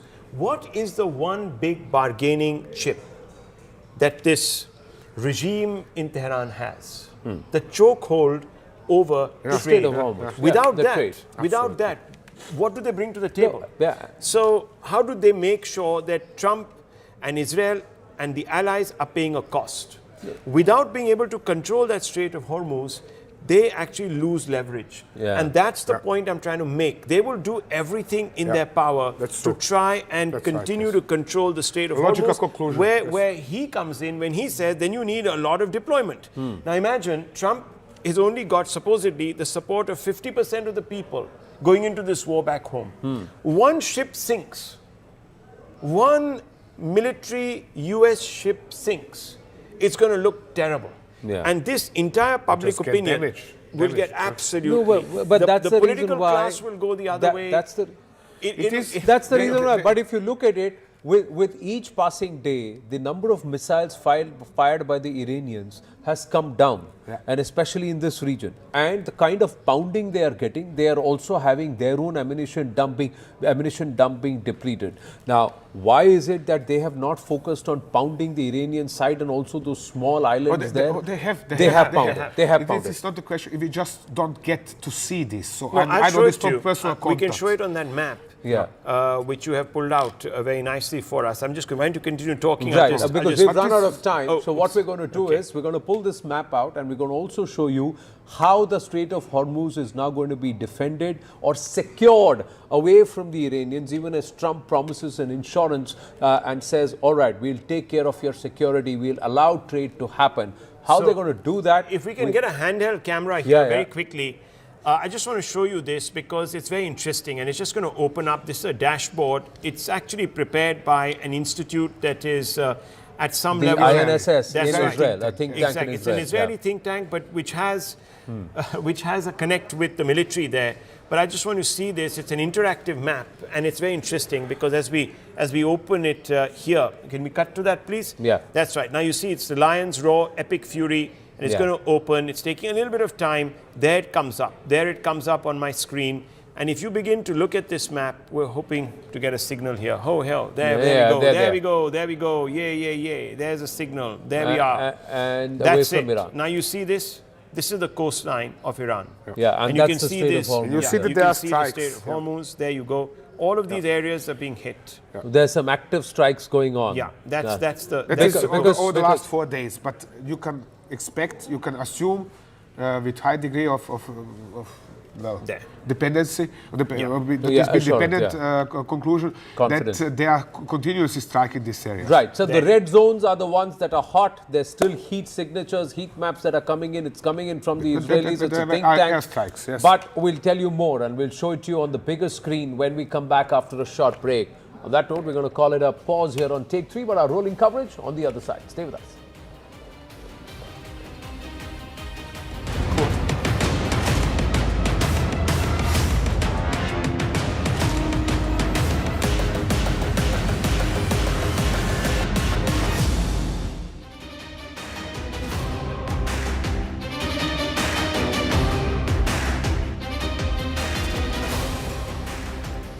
increasing quantity of Iranian missiles and so on could better be addressed to our Israeli friend. He may be able to advise us as to why it is happening, since he is a reservist for the last 15 years. As far as I'm concerned, I think Iranian moves, as also perhaps Israeli moves, have been very calculated. It is not as if Iran, at least, is not going in for carpet bombing or mindless destructions. Its targets are selected very carefully. Right. Maybe it is finished with the first attacks it had on the US assets in the Gulf region. So now its concentration is on Israel and perhaps some of the ships that Americans may have in and around the area of Israel. Okay. So that is why there could be a reduction. Jay, now let's just bring in point number 2 also, because we've overlapped a little bit, where he said that as this conflict rages, US and Israel will strike key Iranian bases. But what will their targets be today? What will they focus on today? So Tom, let's start with you, because clearly the Israelis are moving in. They struck at Karaj and Tehran last evening. Karaj, you said, was a strong communications center. All of Not the only communication center, major military base. Military you have several military, missile garrisons, if you like, around the city, plus a major radar station atop of the hill above Karaj. So it is obvious that they are trying to de facto, establish themselves a corridor towards Tehran in order to have it easier to reach the city with their airstrikes. That's why they have to neutralize as much as possible of Iranian air defenses and other military assets in the Karaj area. Increasing quantity of Iranian missiles and so on could better be addressed to our Israeli friend. He may be able to advise us as to why it is happening, since he is a reservist for the last 15 years. As far as I'm concerned, I think Iranian moves, as also perhaps Israeli moves, have been very calculated. It is not as if Iran, at least, is not going in for carpet bombing or mindless destructions. Its targets are selected very carefully. Right. Maybe it is finished with the first attacks it had on the US assets in the Gulf region. So now its concentration is on Israel and perhaps some of the ships that Americans may have in and around the area of Israel. Okay. So that is why there could be a reduction. Jay, now let's just bring in point number 2 also, because we've overlapped a little bit, where he said that as this conflict rages, US and Israel will strike key Iranian bases. But what will their targets be today? What will they focus on today? So Tom, let's start with you, because clearly the Israelis are moving in. They struck at Karaj and Tehran last evening. Karaj, you said, was a strong communications center. All of Not only communication center, major military base. Military you have several military, missile garrisons, if you like, around the city, plus a major radar station atop of the hill above Karaj. So it is obvious that they are trying to de facto, establish themselves a corridor towards Tehran in order to have it easier to reach the city with their airstrikes. That's why they have to neutralize as much as possible of Iranian air defenses and other military assets in the Karaj area. Increasing quantity of Iranian missiles and so on could better be addressed to our Israeli friend. He may be able to advise us as to why it is happening, since he is a reservist for the last 15 years. As far as I'm concerned, I think Iranian moves, as also perhaps Israeli moves, have been very calculated. It is not as if Iran, at least, is not going in for carpet bombing or mindless destructions. Its targets are selected very carefully. Right. Maybe it is finished with the first attacks it had on the US assets in the Gulf region. So now its concentration is on Israel and perhaps some of the ships that Americans may have in and around the area of Israel. Okay. So that is why there could be a reduction. Jay, let's just bring in point number 2 also, because we've overlapped a little bit, where he said that as this conflict rages, US and Israel will strike key Iranian bases. But what will their targets be today? What will they focus on today? So Tom, let's start with you, because clearly the Israelis are moving in. They struck at Karaj and Tehran last evening. Karaj, you said, was a strong communications center. All of Not only communication center, major military base. Military you have several military, missile garrisons, if you like, around the city, plus a major radar station atop of the hill above Karaj. So it is obvious that they are trying to de facto, establish themselves a corridor towards Tehran in order to have it easier to reach the city with their airstrikes. That's why they have to neutralize as much as possible of Iranian air defenses and other military assets in the Karaj area. Increasing quantity of Iranian missiles and so on could better be addressed to our Israeli friend. He may be able to advise us as to why it is happening, since he is a reservist for the last 15 years. As far as I'm concerned, I think Iranian moves, as also perhaps Israeli moves, have been very calculated. It is not as if Iran, at least, is not going in for carpet bombing or mindless destructions. Its targets are selected very carefully. Right. Maybe it is finished with the first attacks it had on the US assets in the Gulf region. So now its concentration is on Israel and perhaps some of the ships that Americans may have in and around the area of Israel. Okay. So that is why there could be a reduction. Jay, let's just bring in point number 2 also, because we've overlapped a little bit, where he said that as this conflict rages, US and Israel will strike key Iranian bases. But what will their targets be today? What will they focus on today? So Tom, let's start with you, because clearly the Israelis are moving in. They struck at Karaj and Tehran last evening. Karaj, you said, was a strong communications center. All of Not only communication center, major military base. You have several military, missile garrisons, if you like, around the city, plus a major radar station atop of the hill above Karaj. So it is obvious that they are trying to de facto, establish themselves a corridor towards Tehran in order to have it easier to reach the city with their airstrikes. That's why they have to neutralize as much as possible of Iranian air defenses and other military assets in the Karaj area. Increasing quantity of Iranian missiles and so on could better be addressed to our Israeli friend. He may be able to advise us as to why it is happening, since he is a reservist for the last 15 years. As far as I'm concerned, I think Iranian moves, as also perhaps Israeli moves, have been very calculated. It is not as if Iran, at least, is not going in for carpet bombing or mindless destructions. Its targets are selected very carefully. Right. Maybe it is finished with the first attacks it had on the US assets in the Gulf region. So now its concentration is on Israel and perhaps some of the ships that America.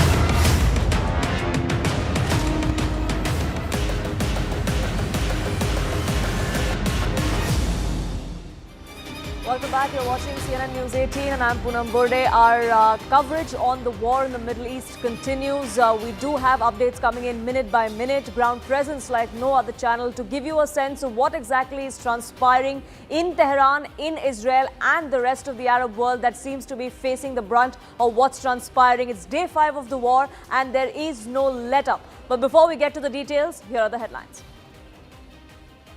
Multiple strikes jolt Tehran as US and Israeli forces cripple different parts of it.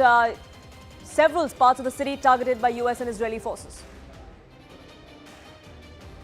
Iran strikes US military communications, radar and satellite infrastructure across the Middle East. Satellite imagery shows key systems at bases in Bahrain, Kuwait, Saudi Arabia and UAE damaged. Trump administration will host top U.S. defense contractors at the White House on March 6 to press for faster weapons production as the Pentagon moves to rebuild stockpiles drained by the recent strikes. Iran's clerical assembly of experts has reportedly chosen Mojtaba Khomeini as the successor of Ali Khamenei. He is going to be the next leader. Mass mourning reportedly after the death of Iran's supreme leader Ayatollah Khamenei. Intelligence agencies raised serious red flags over foreign radical elements operating in India. Amid escalating geopolitical tensions, Indian markets plunge as Sensex drops over 1,700 points. Nifty falls 500 points, while the rupee sinks to a new low of 92 versus the dollar.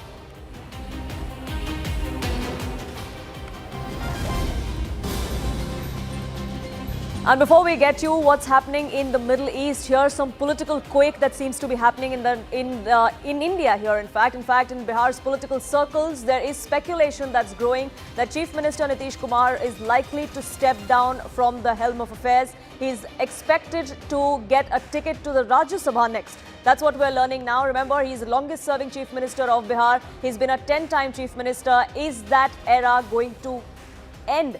JDU chief is set to file his nomination papers, is what we're given to understand. That is expected to happen as early as tomorrow. There are a flurry of questions that are triggering of who is going to succeed him as the chief minister. What role is it that Nitish Kumar will play here in the national politics? How is this going to fare for the BJP and the JDU combined? That's something that we're trying to get a sense of, getting you more details. But Thursday, tomorrow, is as early as when those nomination papers could be filed by Nitish Kumar. Payal and Arunima, my colleagues, now join us, getting us more details. Payal, what more have you gathered? What has led to this decision that Nitish Kumar will eventually be leaving Bihar to make his way into the Rajya Sabha? Well, of course, Nitish Kumar, if he comes to the Rajya Sabha, the last day for the nomination will be tomorrow. So, interestingly, Nitish Kumar will be filing his nomination alongside BJP's president, Nitin Nabin, who has also been nominated to the Rajya Sabha. It's a very interesting development that is coming to the fore, given the fact that rumblings have been there within the JDU in terms of how Nitish Kumar's health has really deteriorated. Ever since he was made the chief minister, he was already bad, but it has gone for worse, is what JDU insiders have been able to tell us as well. So therefore, there is a point on time when Nitish Kumar will have to take a call on who's going to succeed him. He's been somebody, Puram, who has always been against dynastic politics. So it's very, very critical for one to understand whether he's going to anoint his son to take over from where he's really left. As the party president, Sanjay Jha is currently the working president of the party. And Sanjay Jha, we are given to understand, was told by Nitish Kumar to take the appropriate call for the party as well. So interesting, 24 hours remaining for the Rajya Sabha nominations to really close as well. With Nitish Kumar steps on as a chief minister, not does he step down from a position that he's held for 10 times, and the longest serving chief minister of Bihar. He's been the EBC leader. He's been somebody who's not compromised with the principles, come what may as well. So especially as far as the dynastic politics is concerned, who takes over from him is the big question. Natural choice, given the fact that Deputy CM is Samrat Chaudhary. Will he make way for the CM? That remains to be seen. Will Nitish Kumar's son be given the position of the deputy chief minister? That is all going to be waiting. That's something that we'll have to wait and watch for some time to see how this really pans out. But yesterday, a big meeting of the BJP leadership did take place here in the national capital, where multiple people did meet and talk about the situation as well. So that is something unless we know it officially, we'll have to just wait and see what call Nitish Kumar and his party really take. Right, Payal, do stay on with us. The ball is going to be in the JDU's court, or is it really going to be, Arunima? Is that something that the BJP will now call the shots on as to who takes the mantle from Nitish Kumar?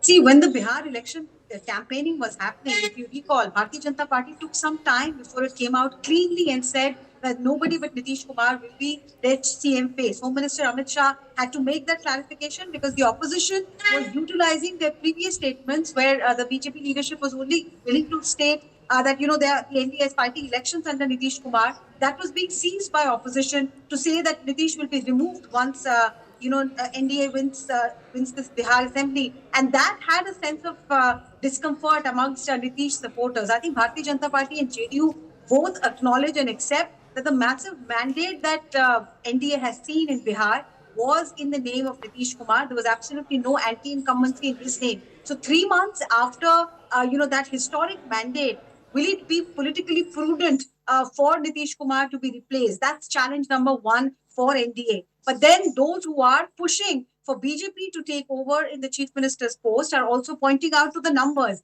89 seats for BJP, 85 for the JDU, when both sides contested equal number of seats. So if BJP has more seats, why should they not have the chief ministerial candidate? Is those who are pushing for a change are arguing. But I was speaking to some JDU leaders. It seems that the JDU is sharply divided. One section feels that in the interest of governance of Bihar, Nitish Kumar should allow a BJP candidate to take over. But there's another section which is vehemently opposed, pointing out exactly what I told you in the first point, that this mandate is for Nitish Kumar and therefore him stepping down does not make sense. Let him decide if his son Nishant should take over. Like Payal pointed out, not just Nitish Kumar, his old-time colleagues also are opposed to dynastic politics. They say if Nishant replaces Nitish at helm of affairs in JDU, how do you then criticize the Lalu Prasad Yadav, who has been criticized for exactly allowing Tejasvi and the other siblings to take over the RJD's mantle? So it's not going to be an easy call, but increasingly speculations are rife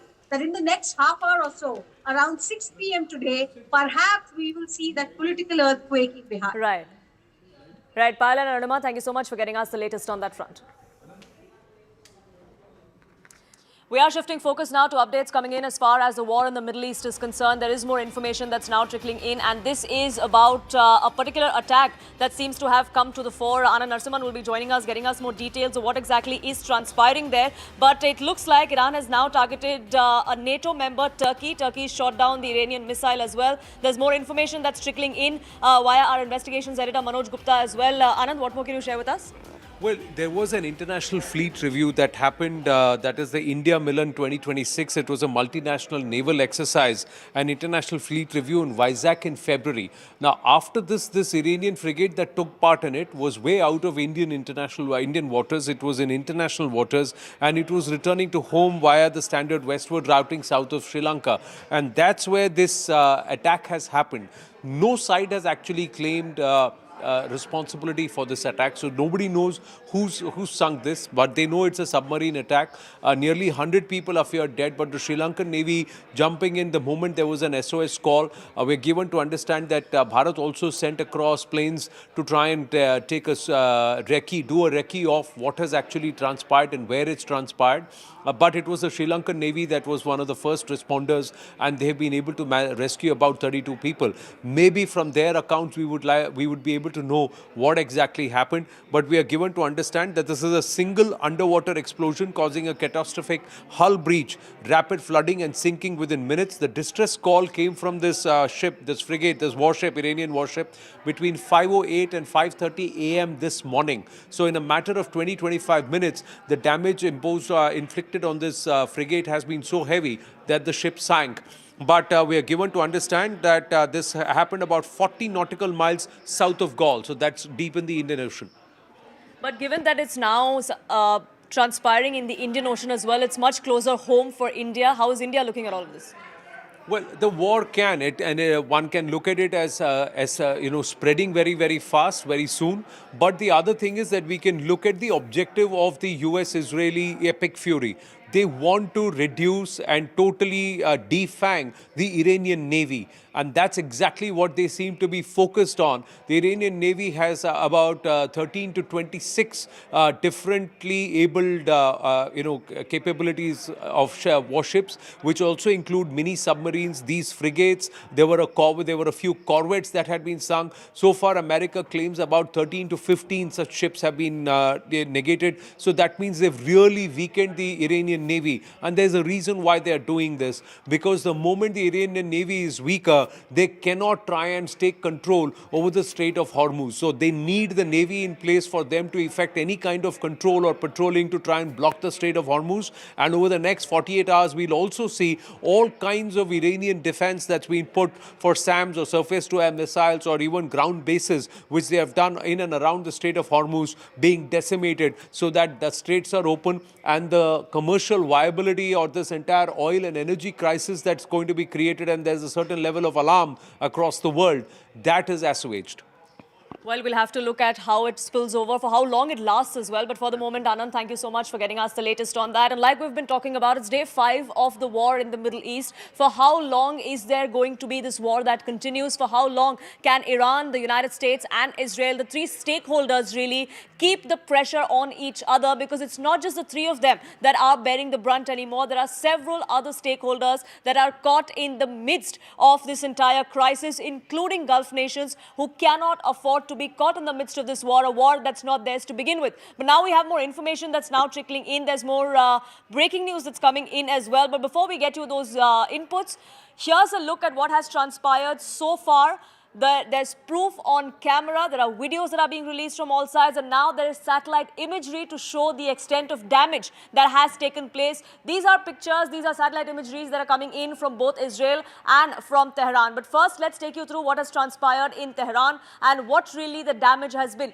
This that you see on your screens is a presidential complex in Tehran. This is what it looked like before. This is that dome which was the presidential palace. And here is the impact that you now see. This is the satellite imagery that you now see on CNN News 18, which goes on to show the kind of impact that has been created by that strike.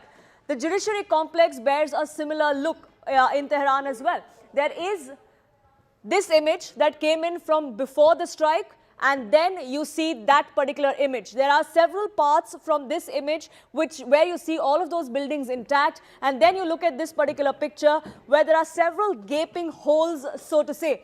This is where there was damage that was inflicted upon the judiciary complex. Remember, several power circles, power centers, both military, both diplomatic in Tehran had been struck by the United States and Israel. And the satellite imagery now goes on to show the extent of damage that was caused to several of these installations. Let's get you some more breaking information that's now trickling in. What we're learning is that an Iranian ballistic missile is heading towards Turkish airspace, and that was shot down by NATO. We're given to understand that the Turkish Foreign Ministry, the Defense Ministry in fact, has also come out and given more details of what is transpiring. Akanksha, my colleague, is joining us, getting us more details, and we'll just walk across to her to get us those details of what is transpiring as far as Turkey is concerned. Akanksha, there are details trickling in now of a particular missile attack that was thwarted, really? Absolutely. And in fact, the latest we are getting to know is that this was in the Dortiol district of Hatay province, belonging to the air defense munition used in the interception. No casualties or injuries have been detected so far. And in fact, Turkey has also gone on to say that they are cautioning and warning everyone to refrain from actions that could further spread the conflict in the region. In this regard, we will continue consultations with NATO and other allies. Now, this is the last key aspect that I want to emphasize on, because Poonam, this is exactly the possibility we all have been discussing, that if you look at the way Western forces are being dragged into this, especially the UK stam has been very reluctant. We've seen how the French President Emmanuel Macron has also issued a warning saying that even though their air defense systems are ready, they would urge for dialogue and diplomacy, a stance which has also been overall endorsed by Germany. Turkey has now referred to how NATO will be beginning with consultations. Let's hope better sense prevails and that these NATO forces prevail over the United States and urge them to, in fact, de-escalate this overall conflict, because we've been going through this map since morning. And if you look at the adjoining areas, Turkey could very well bear the impact of a spillover effect. Absolutely. A lot of other countries in that region have already faced the brunt. Whether Turkey is next, they are, of course, wary of what comes next. They would not want this war to drag on for any longer than it already has, even though the US President, Mr. Donald Trump, seems to say that he is in it for the long haul and this war can continue for as long as it takes, for as long as they reach their end game in Iran. What comes next in the region? What comes next for these stakeholders? We'll decode all of that here on CNN News 18. But for now, it's time for a quick pause.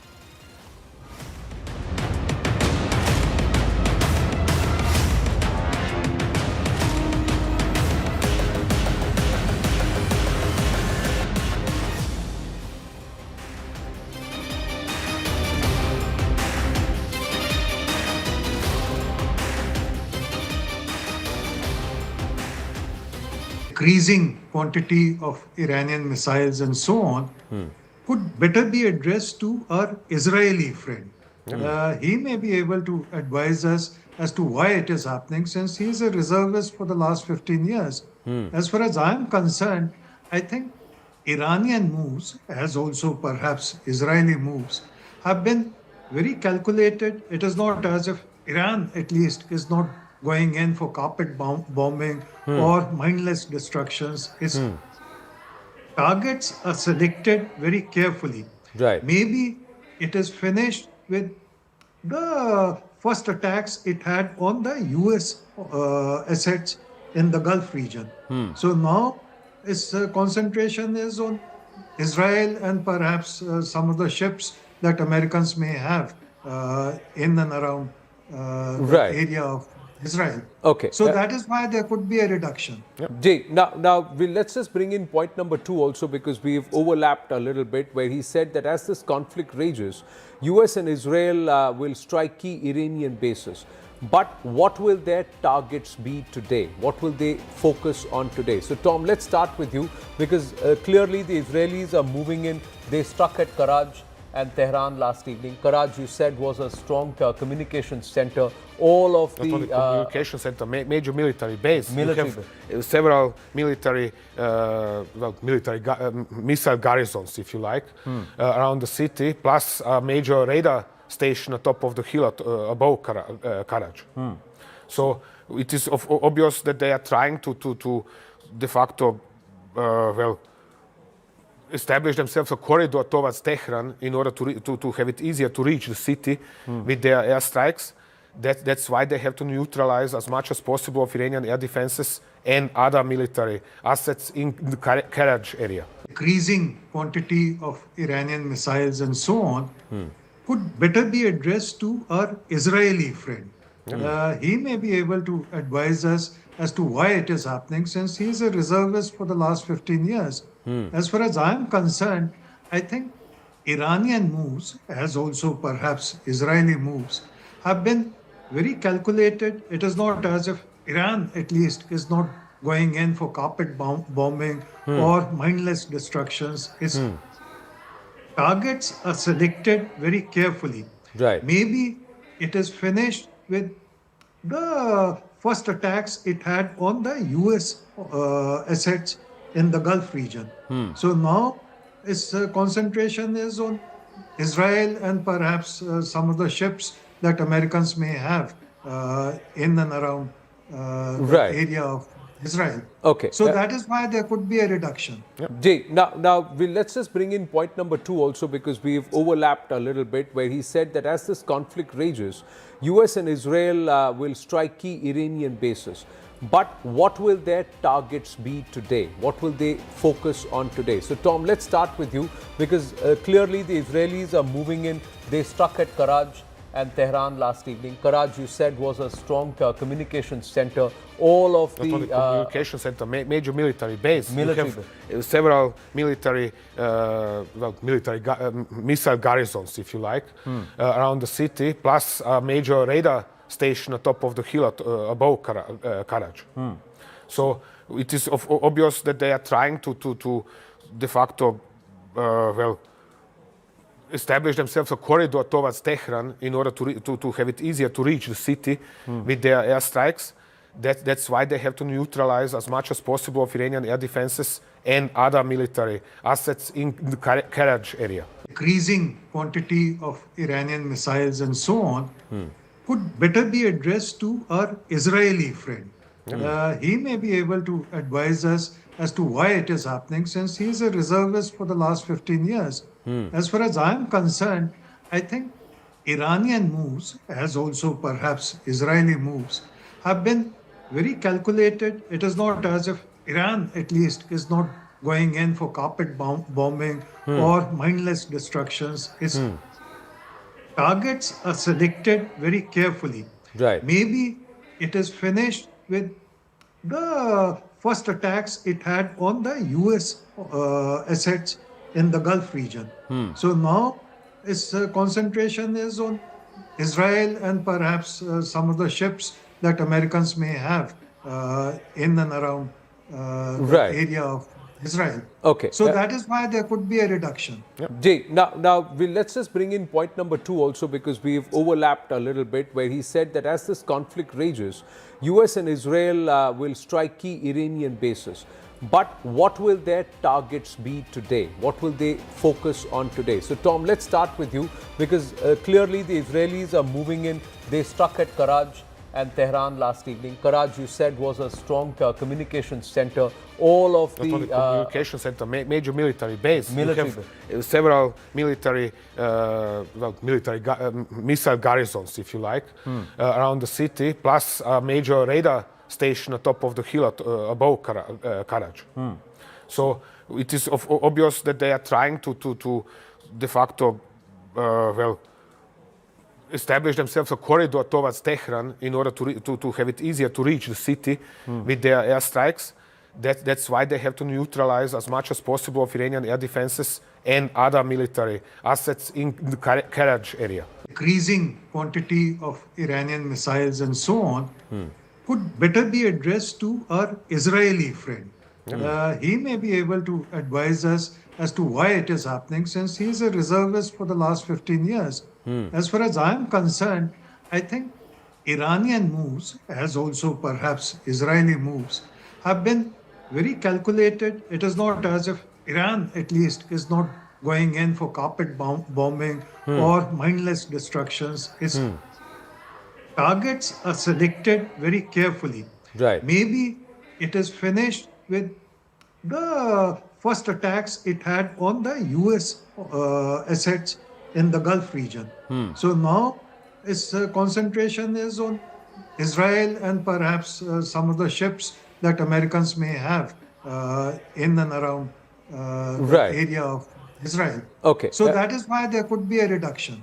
Jay, let's just bring in point number 2 also, because we've overlapped a little bit, where he said that as this conflict rages, US and Israel will strike key Iranian bases. But what will their targets be today? What will they focus on today? So Tom, let's start with you, because clearly the Israelis are moving in.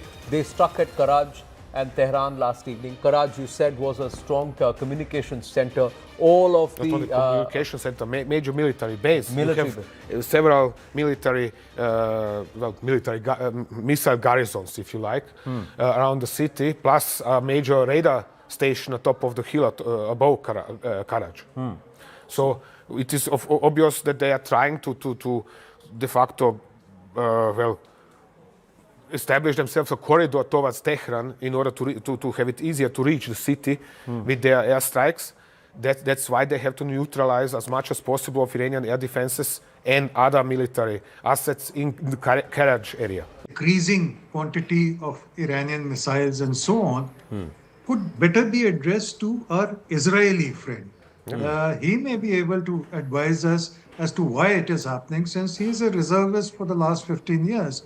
As far as I am concerned, I think Iranian moves, as also perhaps Israeli moves, have been very calculated. It is not as if Iran, at least, is not going in for carpet bombing or mindless destructions. Its targets are selected very carefully.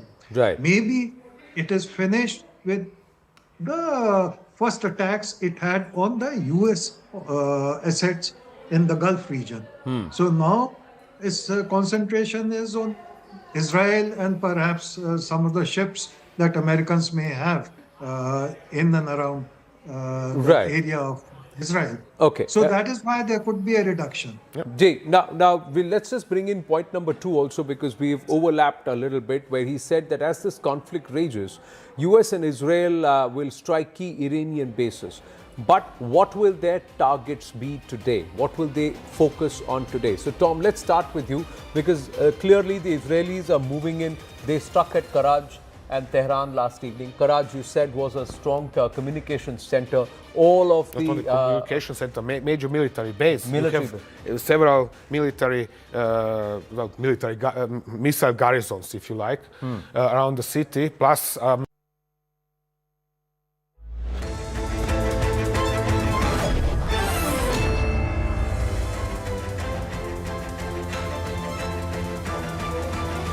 Hey there, you're watching Plain Speak. I'm Akanksha Swaroop.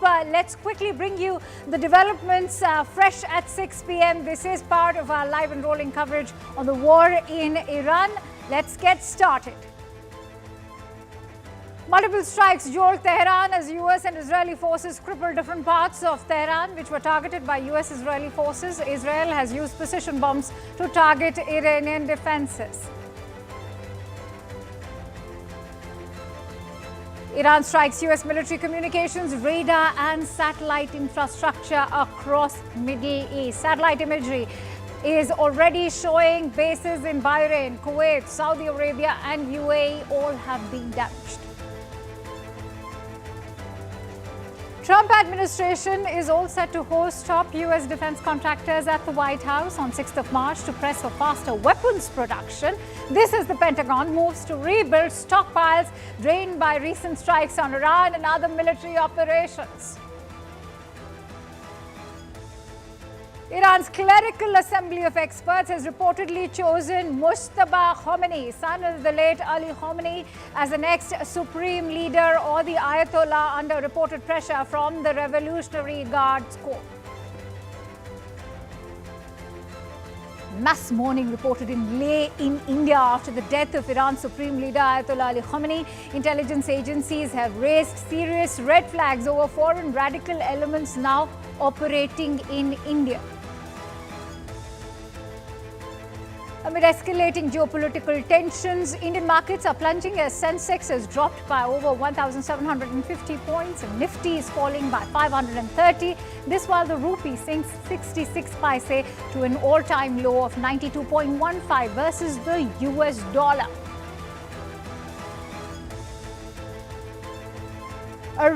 A reported torpedo strike from a submarine has sunk the Iranian naval ship Iris Dena near the coast of Sri Lanka. The ship had recently even participated in India-led naval exercises near Vishakhapatnam last month. All right. So